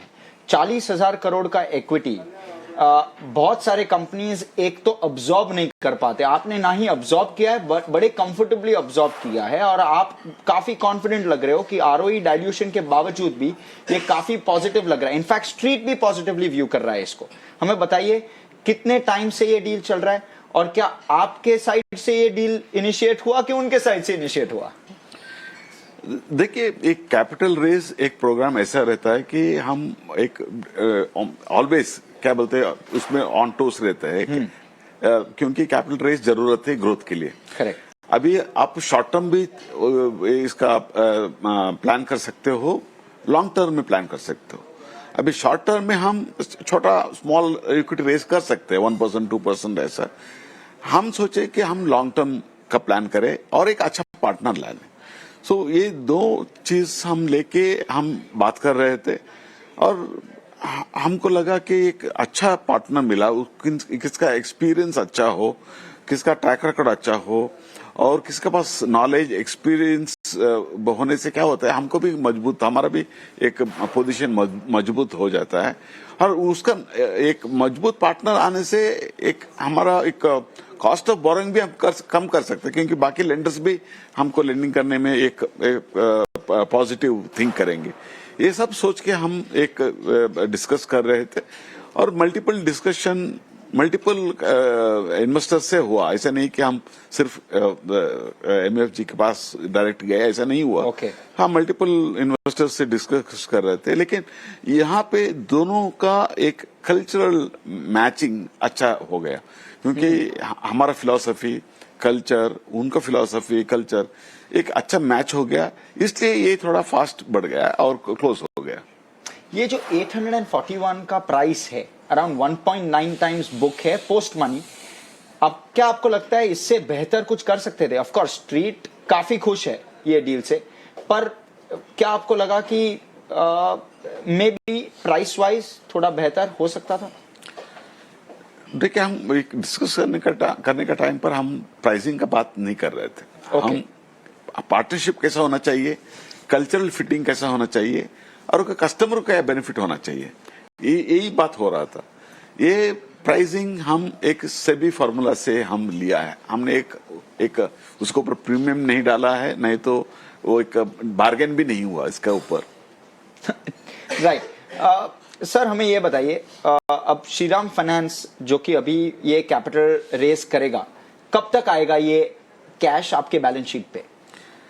एक post EGM share holder approval, correct, RBI approval भी हम एप्लीकेशन डाल रहे हैं और प्लस सीसीआई का अप्रूवल भी चाहिए। ये सब होने के बाद आ जाएगा, लेकिन वो टाइम हम एक टाइमलाइन बता नहीं सकते, लेकिन अंदाज से 3 to 4 मंथ्स का हम आउटर टाइमलाइन रखा है। सो अब ये जो 40,000 करोड़ आपके बैलेंस शीट पे आएगा, आपका आरओई कंप्रेस होगा। आपका करंट आरओई अराउंड 16% के आसपास, 15-16%। कितने परसेंट से वो आरओई कंप्रेस होगा और वो अनवाइंड कितना जल्दी होगा, ये हमें बताइए। देखिए, अभी कैपिटल इन्फ्लेशन होने के बाद एक साल में वो 15.5 से करीब 13.5 तक आ सकता है आरओई, लेकिन कॉस्ट ऑफ बोरोइंग कम होने से और क्रेडिट कॉस्ट इंप्रूवमेंट होने से थोड़ा बहुत हमारा आरओए बढ़ेगा। आरओए फ्रॉम 2.8 अभी अराउंड 3.4 3.5 बढ़ने का अगले 3 साल में एक हम प्रोजेक्शन किया है, और लीवरेजिंग बढ़ने से वापस वो 15.5 लेवल तक 31 में अब 4 साल में वो पहुंच सकता है। और प्रॉफिट कंपाउंडिंग की बात करें, आप तकरीबन 10,000 करोड़ के प्रॉफिट पे हो आज। आपका इंटरेस्ट कॉस्ट शायद से थोड़ा लैग हो, क्योंकि 40,000 करोड़ का फ्रेश फंडिंग आया है जो आप डिप्लॉय करेंगे पहले तो आपका एनीवे भी मार्जिन्स ऊपर जाएंगे। हमें बताइए कि ये 10,000 करोड़ का 20,000 करोड़ पहुंचने में कितनी देरी? आप 20% CAGR से आप हिसाब कर दीजिए, हर साल का आपका प्रॉफिट अंदाज मिलेगा। Then plus and minus market situation, economic condition, उसके ऊपर थोड़ा आगे पीछे हो सकता है। पर सर 20% तो आपका ग्रोथ है, हाँ, उसके ऊपर आपको मार्जिन बेनिफिट मिलता है, तो आइडियली प्रॉफिट कंपाउंडिंग तो फास्टर होगा मेरे हिसाब से। थोड़ा उसमें ज्यादा फर्क नहीं होगा, लेकिन थोड़ा ज्यादा हो गया रेट। ओके, ठीक है। सर आपने प्रेस कॉन्फ्रेंस में बताया कि अराउंड 50 to 75 बेसिस पॉइंट्स अगर रेटिंग अपग्रेड होता है, पहले तो टाइमिंग बताइए, कितने जल्दी रेटिंग अपग्रेड हो सकता है? 4 महीने में पैसे आ जाएंगे, उसके बाद रेटिंग एजेंसीज तो आपके पीछे ऑलरेडी पड़ी रहेगी आप समझने के लिए कि कितना जल्दी पैसा आएगा और कितना जल्दी रेटिंग अपग्रेड होगा। तो आपके मुताबिक अंदाजे से रेटिंग अपग्रेड कब होगा? देखिए, हर रेटिंग एजेंसी इंडिपेंडेंट है, उनका खुद का कमिटी है, बोर्ड है, हम नहीं बता सकते उसके ऊपर। नहीं वो लेकिन अभी आपके एक्सपीरियंस के मुताबिक आपको एक अंदाजा है? नहीं, मैं स्ट्रांग बैलेंस शीट होने से ऑटोमेटिकली एडवांटेज मिलेगा हमको कि वो फर्स्ट हो जाएगा। स्ट्रांग बैलेंस शीट के लिए ऑटोमेटिकली थम्स अप हो जाएगा लेंडर से और बोरिंग कॉस्ट कम हो जाएगा। एंड रेटिंग अपग्रेड होने से उसका और एडवांटेज मिलेगा, एडिशनल एडवांटेज मिलेगा। रेटिंग अपग्रेड होने से एडवांटेज क्या है कि हमारा सोर्स ज्यादा हो जाएगा। There are many sources like our pension fund, government fund, they invest only in triple A rated, so वो सोर्स हमको मिलेगा, so that is an advantage. Okay, तो सब इस पे आपका स्टेडी स्टेट निम पे कितना इम्पैक्ट होगा, और ये जो रेपो रेट कट हुआ है उसके वजह से आपके निम पे कितना इम्पैक्ट होगा, क्योंकि वो भी तो ट्रांसलेट होना बाकी है। देखिए, रेपो रेट एडवांटेज हमारा बैलेंस शीट में थोड़ा कम होता है क्योंकि हमारा बैंक बोरोइंग, फ्लोटिंग रेट का बोरोइंग हमारा कम है, सिर्फ 15% है, 85% फिक्स्ड है। इसलिए वो रेपो रेट कम होने से एडवांटेज बहुत छोटा अमाउंट हो जाएगा, उसमें ज्यादा फर्क नहीं होगा। लेकिन एज लायबिलिटी रीप्राइस हो जाएगा अगले 3 साल में, वो मेरे ख्याल से एडवांटेज मिल जाएगा। Okay sir, thank you very much, आपने आपका कीमती वक्त दिया। 20% ग्रोथ, 3.5% ROA का एस्पिरेशन लेते हुए श्रीराम फाइनेंस ने 40,000 करोड़ का मेगा डील किया है MUFG के साथ, और आपने हमें वक्त दिया। Thank you very much. Thank you very much. ये सुन रहे थे श्रीराम फाइनेंस के मैनेजमेंट को, हमारे सहयोगी हर्ष वहाँ पर बातचीत कर रहे थे। और आज देखिए, आज ज़बरदस्त तेज़ी यहाँ पर आज भी दिख रही है, करीब करीब 4% की मजबूती यहाँ पर है। और पिछले कुछ सत्रों में ही देखे तो 11-12% की तेज़ी श्रीराम फाइनेंस में आ चुकी है। फंडामेंटल एक नज़रिया राजेश जी का ले लेते हैं। राजेश जी, आपने मैनेजमेंट को सुना, मैनेजमेंट ने जिस तरह से कह रहे थे कि वो एक लॉन्ग टर्म पार्टनर ढूंढ रहे थे, वो प्राइसिंग को लेकर नेगोशिएशन वहाँ पे नहीं हो रहा था, एक बेहतर स्ट्रैटेजिक अलायंस मिल जाए जिनके सिनर्जी का फायदा मिले, जिनके विजन, टेक्नोलॉजी और इनका फायदा मिले। क्या लग रहा है सर, श्रीराम फाइनेंस यहाँ से कितना पोटेंशियल है? इन्वेस्टर जो इन्वेस्ट करना चाहते हैं, लॉन्ग टर्म स्टोरी देखते हैं, उनके लिए काउंटर आपको कैसा दिखता है? देखिए विश्वमोहन जी, कंपनी पहले से बहुत अच्छी थी। अगर आप देखो तो CV फाइनेंसिंग, ट्रक फाइनेंसिंग में ये सबसे बड़ी कंपनी थी। आज की डेट में अगर आप देखो तो 2.81 ट्रिलियन की इनकी AUM है, 3225 ब्रांचेस नेशन वाइड बनी हुई है। अब ये जो 39,600 करोड़ रुपए के आसपास जो MUFG के 20% स्टेक से आएंगे, उससे तो इनकी बैलेंस शीट बहुत स्ट्रांग हो जाएगी। दूसरे, इनको ग्रोथ कैपिटल मिलेगी। तीसरे, जैसे मैनेजमेंट बता रहे थे कि रेटिंग अच्छी होने के कारण से और भी एवेन्यूज खुल जाएंगे फाइनेंसिंग के, तो ये सारी चीजें अच्छी होंगी। और प्लस जब एक फॉरेन पार्टनर आएगा तो इंटरनेशनल स्टैंडर्ड्स आते हैं, तो कंपनी आगे आने वाले दिनों में बहुत अच्छा परफॉर्म करेगी और कोई डाउट नहीं है उसमें। हमारा अनुमान है, जो हमने डील के बाद थोड़े रिकैलकुलेट किए थे, तो 1130 रुपए तक ये स्टॉक आने वाले 6 से 9 महीने में जा सकता है।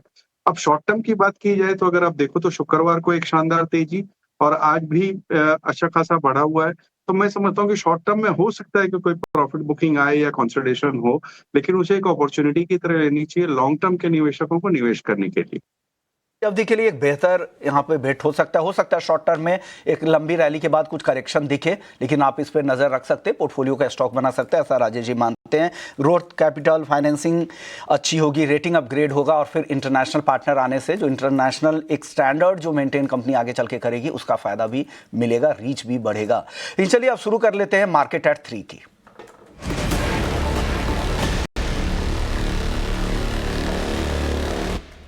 और एक्शन वाले पूरे ही स्टॉक्स की नई लिस्ट के साथ हमारे साथ आनंद शुक्ला हमारे सहयोगी मौजूद है। आनंद, बताइए कौन कौन सी लिस्ट है जहां पर एक्शन अभी सबसे ज्यादा दिख रहा है? जी हाँ विश्व मोहन, आज बाजार जो है काफ़ी अच्छी बाजार में तेज़ी देखने को मिल रही है, और जो सेक्टर लगातार जो है सपोर्ट करता आ रहा है बाजार को वो है आईटी का। आईटी में लगातार चौथे दिन तेज़ी देखने को मिल रही है। दिग्गज प्लेयरों की बात करें, आप देखिए परसिस्टेंट देखिए, इन्फोसिस देखिए, विप्रो, इन तीनों शेयरों में आज अच्छी तेज़ी दिख रही है, करीब 2.5 से 3% की। वहीं वॉल्यूम वाले शेयरों की बात करें तो NIIT के शेयर में करीब 13 से 14% की शानदार तेज़ी दिख रही है और औसत से काफ़ी ज़्यादा वॉल्यूम देखने को मिल रहा है। ताज GVK की बात करें तो 7% की अच्छी तेज़ी दिख रही है। ISCL का ताज GVK में जो हिस्सेदारी है उसे बेचने के लिए करार किया है और औसत से करीब 15 गुना ज़्यादा वॉल्यूम यहाँ भी देखने को मिल रहा है। स्टरलाइट टेक की बात करें तो 6 से 7% की तेज़ी दिख रही है और औसत से करीब 10 गुना ज़्यादा वॉल्यूम स्टरलाइट टेक के शेयर में भी देखने को मिल रहा है। खबरों की बात करें तो सीगल इंडिया पर खबर आई है, कंपनी को करीब 550 करोड़ का ऑर्डर मिला है और ये जो ऑर्डर है वो 130 मेगावाट सोलर पावर प्रोजेक्ट के लिए मध्य प्रदेश ऊर्जा विकास प्रोजेक्ट के लिए इनको L1 बिडर घोषित किया गया है और 550 करोड़ का ऑर्डर मिला है, जिसके चलते आज शेयर हरे निशान में कारोबार करता नजर आ रहा है। वहीं दिलीप बिल्डकॉन की बात करें तो अच्छा खासा काफ़ी बड़ा ऑर्डर मिला है कंपनी को 4,900 करोड़ का और ये जो ऑर्डर है वो solar PV based power plant के लिए कंपनी को मिला है, जिसके चलते 3 से 4% का उछाल आज दिलीप बिल्डकॉन के शेयर में भी देखने को मिल रहा है।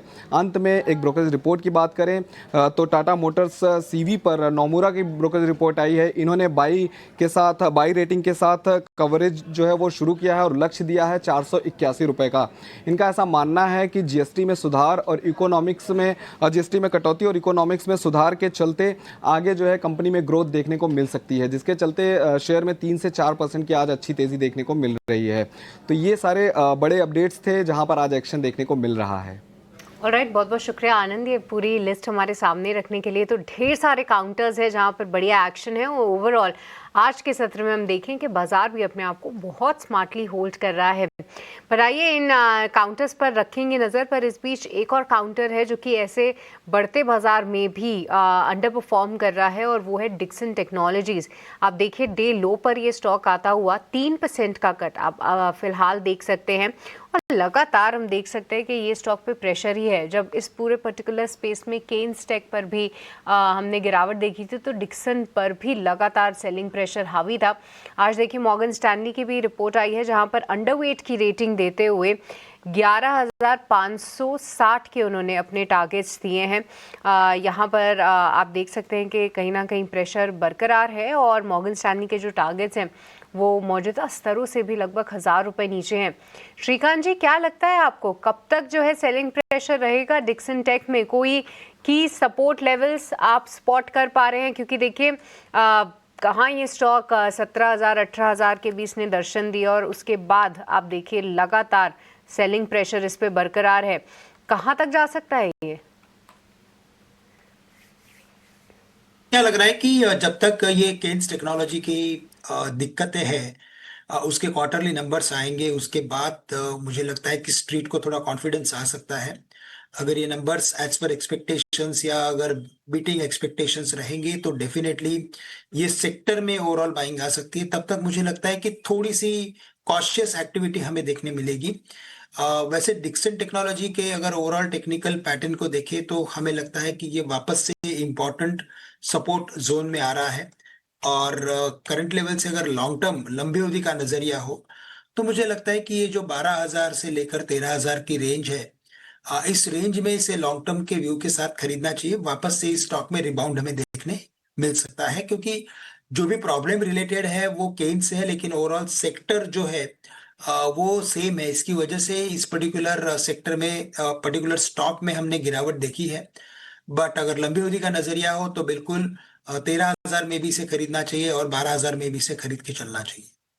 ऑलराइट, 13,000 और 12,000 में भी आप खरीद सकते हैं डिक्सन टेक्नोलॉजीज़ पर। जी हाँ, सेलिंग प्रेशर काफ़ी जो है कंटिन्यूड सेलिंग प्रेशर हम देख रहे हैं। पर राजेश जी, केन्स टेक और डिक्सन टेक, क्या इन दोनों में से कोई आपको पसंद आ रहा है? क्योंकि देखिए एक समय ये भी था जब मार्केट्स इनकी डबल डिजिट ग्रोथ अपॉर्चुनिटी को बहुत तवज्जो देता था और वैल्यूएशंस भी देखिए 100 के आसपास ही थे, उससे ऊपर ही थे।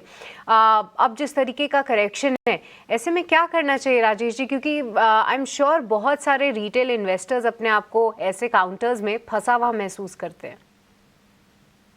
देखिए जो पूरे EMS का स्पेस है ना ये बहुत शानदार था। PLI स्कीम कह लीजिए, सरकार का नजरिया इंडिजिनाइजेशन के ऊपर, घरेलू उत्पाद बढ़ाने पर, ये सारी चीजें थी और सारी कंपनी ने अच्छा रिटर्न दिया। लेकिन दिक्कत वैल्यूएशन की थी और हमने कई बार आपके साथ प्लेटफॉर्म पे कहा है कि वैल्यूएशन बहुत स्ट्रेच थे। 3-3 डिजिट की पी किसी भी तरीका से एक ट्रिगर का इंतजार कर रही थी करेक्शन का, और वो ट्रिगर आया कि इसके जो भी कॉर्पोरेट गवर्नेंस इशू आए उसको लेकर के। तो उस वजह से सारे ही स्टॉक्स में करेक्शन देखने को मिल रहा है। लंबी अवधि में अच्छे हैं क्योंकि अभी आप देखो जो मोबाइल फोन्स एक्सपोर्ट हो रहे हैं या लैपटॉप्स बन रहे हैं या एसी जो बन रहे हैं, वो सारी कंपनियां यही कंपनियां बना रही हैं। तो यहाँ पे अपॉर्चुनिटीज बिल्कुल है। गिरावट में खरीदारी की सलाह रहेगी लंबी अवधि के निवेशकों के लिए, लेकिन मुझे लगता है कि अभी पेन थोड़ा बाकी है, थोड़ा सा इंतजार करें। मौजूदा स्तर से सारे ही स्टॉक, फिर वो चाहे अंबर हो, चाहे डिक्सन हो, केन्स हो, मुझे लगता है कम से कम 5-7-8% की और करेक्शन दिखा सकते हैं। राइट तो चलिए ये नज़रिया फ़िलहाल ईएमएस काउंटर्स पर इन पर रखेंगे नज़र, क्या निचले स्तरों पे कोई सपोर्ट लेवल आता है या नहीं। बट एक सेक्टर है जिसकी चमक सुबह से ही बरकरार है, और ना ही सिर्फ आज के सत्र में, आप बीते 1 से 2 महीने को देखेंगे तो मेटल काउंटर्स में जमकर प्रदर्शन हमने देखा है। आज लगातार चौथा दिन है जहां पर हम खरीदारी देख सकते हैं। आइए इसके पीछे के ट्रिगर्स समझते हैं, क्या है फंडामेंटल फैक्टर्स, किस तरीके से हम पूरा मूव देख रहे हैं। अभिषेक के पास चलेंगे जो कि पूरी लिस्ट और रिसर्च के साथ तैयार है। अभिषेक बताइए क्या कुछ है वजह इतनी ज़बरदस्त तेज़ी की। सृष्टि देखिए, इस साल में अगर हम निफ्टी मेटल को देखेंगे तो निफ्टी के मुकाबले डबल रिटर्न है, तो इससे आप समझ सकते हैं कि कितना बड़ा आउट परफॉर्मेंस आया है। एक टाइम ऐसा था कि नहीं, हम तो कहते थे कि नहीं मेटल तो मतलब ट्रेड के लिए ठीक है, लेकिन जिन्होंने थोड़ा धैर्य दिखाया होगा उनको बढ़िया से रिवॉर्ड भी मिला है।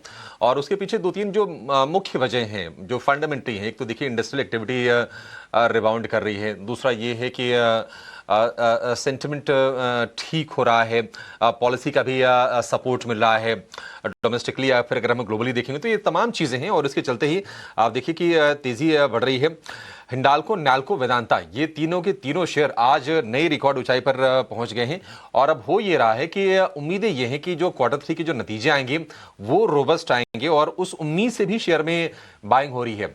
ऐसा अनुमान लगाया जा रहा है कि नॉन फेरस मेटल में Q3 के जो नंबर्स आएंगे उसमें हम मार्जिन में एक्सपेंशन देखेंगे, और उसकी वजह यह है कि एलएमई पर जो एल्युमिनियम कीमतें हैं Q2 से अगर हम तुलना करें तो Q3 में वो बढ़ के हो गई हैं $194 प्रति टन, $194 प्रति टन बढ़कर $2800 पर पहुंच गई हैं।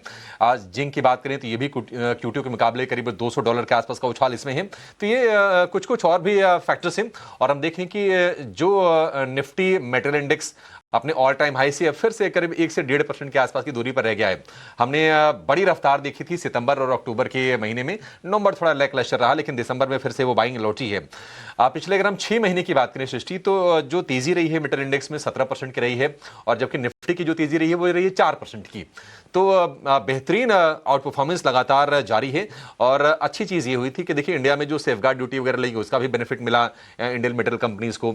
बाकी अमेरिका में जो रेट कट आया है और निश्चित तौर पर वो भी पॉजिटिव है पूरे मेटल्स सेक्टर के लिए, कंजम्पशन के लिहाज से काफ़ी इंपॉर्टेंट हो जाता है। तो ये ट्रिगर्स बने हैं। लेकिन अगर हम स्टॉक स्पेसिफिक अगर हम ट्रिगर की बात करें तो कुछ वो भी है। हिंदुस्तान जिंक देखिए चांदी रिकॉर्ड ऊंचाई पर पहुंच रही है, लगातार हम प्राइसेस बढ़ते हुए देख रहे हैं, तो एक ट्रिगर हिंदुस्तान जिंक के लिए बना है। कॉपर के प्राइसेस रिकॉर्ड हाइस पर चल रहे हैं, तो हिंदुस्तान कॉपर में तेजी बनी है। वेदांता में जो डिमर्जर के प्लान हैं उसको मंजूरी मिली है एनसीएलटी मुंबई से, और उनके कुछ निवेश के प्लान है, उसके चलते लगातार तेजी हम देख रहे हैं। तो ये कुछ चीज़ें हैं। और एक और चीज़ हो सकती है गोइंग फॉरवर्ड कि चाइना में स्टिमुलस आ सकता है इकोनॉमी को सपोर्ट करने के लिए, और सरकार ने अगले साल प्रोएक्टिव फिस्कल पॉलिसी का वादा किया था। अब अगर रेट कट वगैरह मान लीजिए अगर वहाँ पर होता है और कुछ और तरीके से सपोर्ट अगर दिया जाता है इकोनॉमी को, तो जो रियल एस्टेट है सेगमेंट, क्योंकि वहाँ के टोटल अगर आप देखेंगे इकोनॉमी साइज में तो अकेले 20-25% तो रियल एस्टेट का है। तो अगर रियल एस्टेट अगर पिकअप करता है तो निश्चित तौर पर जो मेटल स्टॉक्स हैं उनके लिए फायदे की चीज़ होगी। वैसे भी चाइना सबसे बड़ा कंज्यूमर तो है ही, सबसे बड़ा प्रोड्यूसर भी है, और अगर वहाँ पे इंडस्ट्रियल एक्टिविटी पिकअप करती है तो जो भारतीय मेटल कंपनीज हैं उनको भी बेनिफिट होगा। अगर आप निफ्टी मेटल इंडेक्स की चाल को भी देखेंगे तो बेहतरीन महीने भर में करीब 6-7% के आसपास की तेज़ी हो गई है। अगर आप साल भर देखेंगे तो 20% से ज़्यादा की तेज़ी और ईयर टू डेट करीब 24% के आसपास की गेन से, तो बढ़िया रफ्तार है। और आगे ऐसा लग रहा है कि जो अर्निंग्स आएंगे ना, यहाँ से फिर से और फर्दर तेजी हम बनते हुए मेटल स्टॉक्स में देखेंगे। लेकिन एक बार जरा एक्सपर्ट्स का व्यू लेते हैं। श्रीकांत जी, आपकी राय, यहाँ से मान लीजिए किसी को अगर पोजिशनल बेसिस पर कोई ट्रेड लेना हो तो कौन से स्टॉक्स आपको अच्छे लग रहे हैं? बिल्कुल, तो देखिए मुझे लग रहा है कि वैसे जो तेजी अगर बनेगी तो यहाँ पे दो प्रोमिनेंट स्टॉक्स मुझे लगता है कि परफॉर्मेंस अच्छा दिखा सकते हैं करंट लेवल से भी। और उसका रीजन ये है कि वर्ल्ड मार्केट्स में जो कमोडिटी की जो ओवरऑल एक्सचेंजेस है, वहां पे हमने बड़ी तेजी देखी है कॉपर और एल्यूमिनियम में। हमें लगता है कि इसका एडवांटेज डेफिनेटली वेदांता को जा सकता है। करंट लेवल से भी 585 590 में इसे खरीदना चाहिए। हमें लगता है ये स्टॉक कम से कम 620 630 तक के लेवल्स दिखा सकता है। इसके साथ साथ हमें नैल्को भी अच्छा लग रहा है, जो 290 291 के आसपास ट्रेड कर रहा है। हमें लगता है कि ग्रेजुअल रिकवरी इसमें भी बनी रहेगी और बाय ऑन डिप्स की स्ट्रेटेजी स्पेसिफिकली इसमें फॉलो करे। हमें लगता है नैल्को भी वर्स्ट केस अगर करेक्शन आता है तो 275 280 के रेंज में आके स्टेबलाइज हो सकता है। तेजी में 310 320 तक के लेवल्स दिखा सकता है। इसके अलावा स्टील में, जैसे मैंने अभी थोड़ी देर पहले कहा था कि हमें टाटा स्टील अच्छा लग रहा है। अभी तक ये स्टॉक अंडर परफॉर्म कर रहा है as compare to other metal stocks, लेकिन यहाँ पे भी हमें लगता है कि अगर तेजी बनती है तो डाउनसाइड काफी प्रोटेक्टेड है। 167 165 के करीब बढ़िया सपोर्ट है अभिषेक जी। और अगर तेजी बनती है तो ये स्टॉक वापस से हमें लगता है कि 180 से लेकर शायद 190 तक के भी लेवल्स दिखा सकता है, लेकिन 180 हमारे इमीडिएट टारगेट्स है। तो करंट लेवल से और टाटा स्टील के साथ साथ वेदांता और नैल्को, ये तीनों पे ध्यान रखना जरूरी है। ठीक है, टाटा स्टील, वेदांता, नाल्को और ये रिकॉर्ड हाइस पर, और टाटा स्टील को लेकर भी व्यू जो है वो पॉजिटिव है श्रीकांत जी का। 178 181 की टारगेट होंगे टाटा स्टील के लिए, और इसके अलावा वेदांता को लेकर बुलिश है, 620 रुपए के ऊपर के टारगेट दे रहे हैं। एक खबर आ रही है रैमको सीमेंट को लेकर। कंपनी नॉन कोर एसेट्स बेचकर अपना कर्ज कम करेगी, ऐसा अपडेट आया है। और शेयर आप देखेंगे तो करीब करीब 0.25% के आसपास के गेंस इसमें आपको नजर आएंगे। प्रेस्टीज एस्टेट्स को नॉन कोर एसेट्स इन्होंने बेचे हैं। तो इंफ्रा में हमने अभी स्टील की चर्चा की, सीमेंट भी उसी से जुड़ा है।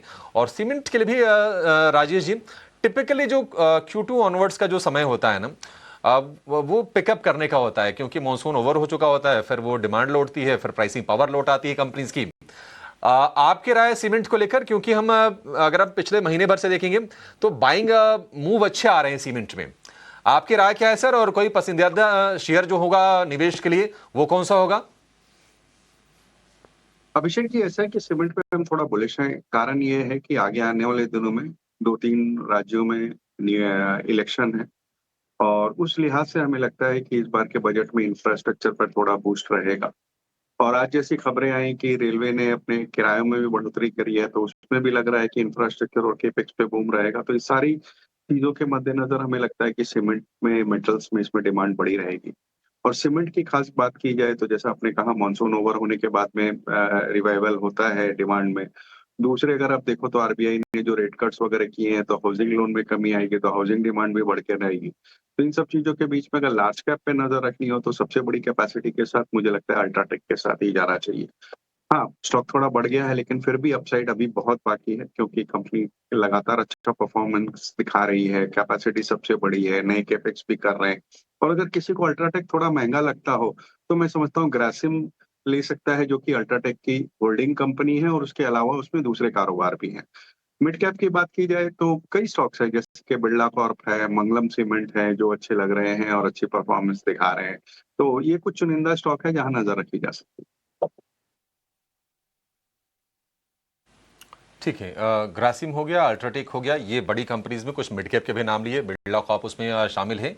और मतलब मल्टीपल ट्रिगर्स हैं। एक तो रेट कट का ट्रिगर है, हाउसिंग डिमांड लौट सकती है। दूसरा चीज़ क्या है कि कॉस्ट एफिशिएंसी इनकी आ सकती है, क्योंकि क्रूड के प्राइसेस हम देख रहे हैं कि काफ़ी टाइम से एक रेंज में है। तो जो इनको ट्रांसपोर्टेशन वाला जो कॉस्ट होता है, लॉजिस्टिक्स वाला, वो काफ़ी हद तक एक कंट्रोल में फिलहाल रहेगा, क्योंकि क्रूड एक रेंज में ही रहने की उम्मीद है आगे भी। तो ये सारे के सारे बेनिफिट्स हैं। 3:20 हो गए हैं। इसके पहले कि आपको हम ये बताएं कि आज के लिए मतलब कल कौन से इवेंट्स होंगे जो फोकस में होंगे। पहले समझ लेते हैं श्रीकांत जी से कि उनके BTST या फिर STBT के ट्रेड्स कौन से होंगे। श्रीकांत जी बताइए सर, कहां पर फोकस करके चले, क्या खरीदना है कल के लिए? बिल्कुल। तो देखिए, वैसे आज की क्लोजिंग काफी शानदार है मार्केट की, और हमें लगता है कि ये ट्रेंड जारी रह सकता है। तो करंट लेवल से हमें दो स्टॉक अच्छे लग रहे हैं।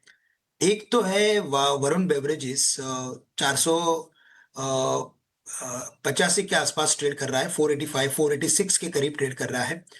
तेजी बनती है तो हमें लगता है कि ये स्टॉक में 495 से लेकर 500 रुपीज के लेवल्स दिखाई दे सकते हैं। करंट लेवल से खरीदने पे स्टॉप लॉस हमें रखना पड़ेगा एट 480, 480 का स्टॉप लॉस रखें, 500 के टारगेट्स रखें। इसके साथ साथ हमें भारत इलेक्ट्रॉनिक्स, ये भी स्टॉक अच्छा लग रहा है। यहाँ पे 399 के करीब की करंट प्राइस चल रही है। तेजी में हमें लगता है कि ये स्टॉक 410 और 418 के लेवल्स दिखा सकता है। तो इन दो टारगेट्स के लिए, 410 और 418 के टारगेट्स के लिए करंट लेवल से भारत इलेक्ट्रॉनिक्स को भी खरीदा जा सकता है। स्टॉप लॉस यहाँ पे रहेगा 393 का। 393 का स्टॉप लॉस होगा, 410 418 के टारगेट होंगे। भारत इलेक्ट्रॉनिक्स यानी कि BEL 400 रुपए के भाव के आसपास ये, और जो वरुण बेवरेजेस के लिए जो टारगेट होगा वो होगा 500 रुपए का, 480 रुपए के स्टॉप लॉस के साथ आपको इसको खरीदना है। वरुण बेवरेजेस जो कि पेप्सिको की सबसे बड़ी फ्रेंचाइज्ड ये बॉटलर है अफ्रीका में। जो इनका ऑपरेशंस है, पहले तो ये भी खबर आई थी कि कास्बा के साथ एक इनका टाई अप है, वहां पर अल्कोहलिक बेवरेजेस में भी एक्सपेंड कर रही है। अब इन्होंने कंपनी एक्वायर की है, ट्विजा नाम से कंपनी है, उसको एक्वायर की है, और बाजार उस एक्विजिशन को लेकर हम देख रहे हैं कि आज उत्साहित है थोड़ा सा। एक और सेगमेंट राजेश जी व्यू आपसे चाहिए। आज हम देख रहे हैं कि जो तमाम डिफेंस कंपनीज हैं, BEL का जिक्र किया श्रीकांत जी ने, तो मुझे याद आ गया, बढ़िया ऑर्गेनाइजेशंस हैं और थोड़े से ना ट्रेडर जो है बुलिश होते हुए नजर आ रहे हैं। स्पेशली अगर हम शिप बिल्डिंग वाली कंपनीज को देखेंगे तो मझगांव डॉक हो गया, बढ़िया तेजी उसमें है, करीब करीब 5-5.5% की। बाकी अन्य कंपनीज GRSE हो गया, ये तमाम शेयर चल रहे हैं। डिफेंस को लेकर आप कितने बुलिश हैं? क्योंकि इसमें ना कहानी यही है कि चलते हैं तो 3-4 दिन चलेंगे, फिर गिरेंगे तो 5-7 दिन गिरेंगे। वैल्यूएशन अभी भी ऐसा नहीं क्योंकि बहुत कंफर्टेबल हैं। आपकी राय सर? देखिए अभिषेक की, अगर डिफेंस की बात की जाए ना, तो अपने 52 वीक हाई की तो बात छोड़ दीजिए, जो ऑल टाइम हाई की तो बात छोड़ दीजिए, जो 52 वीक हाई है उससे भी अगर आप देखेंगे तो कई स्टॉक तो आपको 30-30, 40-40% नीचे दिखाई देंगे, बावजूद इसके कि निफ्टी ऑलमोस्ट नई ऊंचाई छूने के कगार पर आ गया है।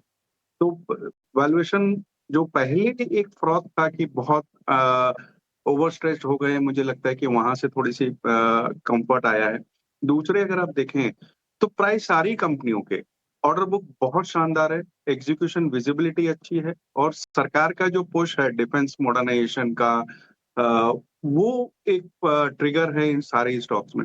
ऑर्डर बुक जो है वो 3 से 5 साल की रेवेन्यू विजिबिलिटी दे रहे हैं सारे की, और इंडिया का जो टारगेट है वो 3 ट्रिलियन का डिफेंस प्रोडक्शन का टारगेट है 2029 तक, और 50,000 करोड़ के एक्सपोर्ट्स का टारगेट है। तो ये सारी चीजें इनके लिए बहुत अच्छा पुश दे रही हैं, और सबसे बड़ी बात है कि सारे स्टॉक्स बहुत पिटे हुए हैं। मेन लाइन में अगर बात की जाए तो मुझे लगता है कि HAL, मझगांव डॉक या BEL जैसे स्टॉक है जहां नजर रखनी चाहिए। और शिपयार्ड में मेरे हिसाब से GRSE और कोचिन दोनों की ऑर्डर बुक्स बहुत शानदार है। कोचिन की बात की जाए तो 22-23 हजार करोड़ के आसपास के ऑर्डर बुक है, कुछ नए करार इन्होंने किए, ये सारी चीजें इनके लिए बहुत फेवरेबल है। तो मुझे लगता है इस पिटे हुए सेक्टर में बिल्कुल नजर रखनी चाहिए, और खास करके बजट का प्ले तो बिल्कुल हो सकता है। स्टॉक है और ये सेगमेंट सेक्टर है जहां पर आपको नजर रखनी चाहिए।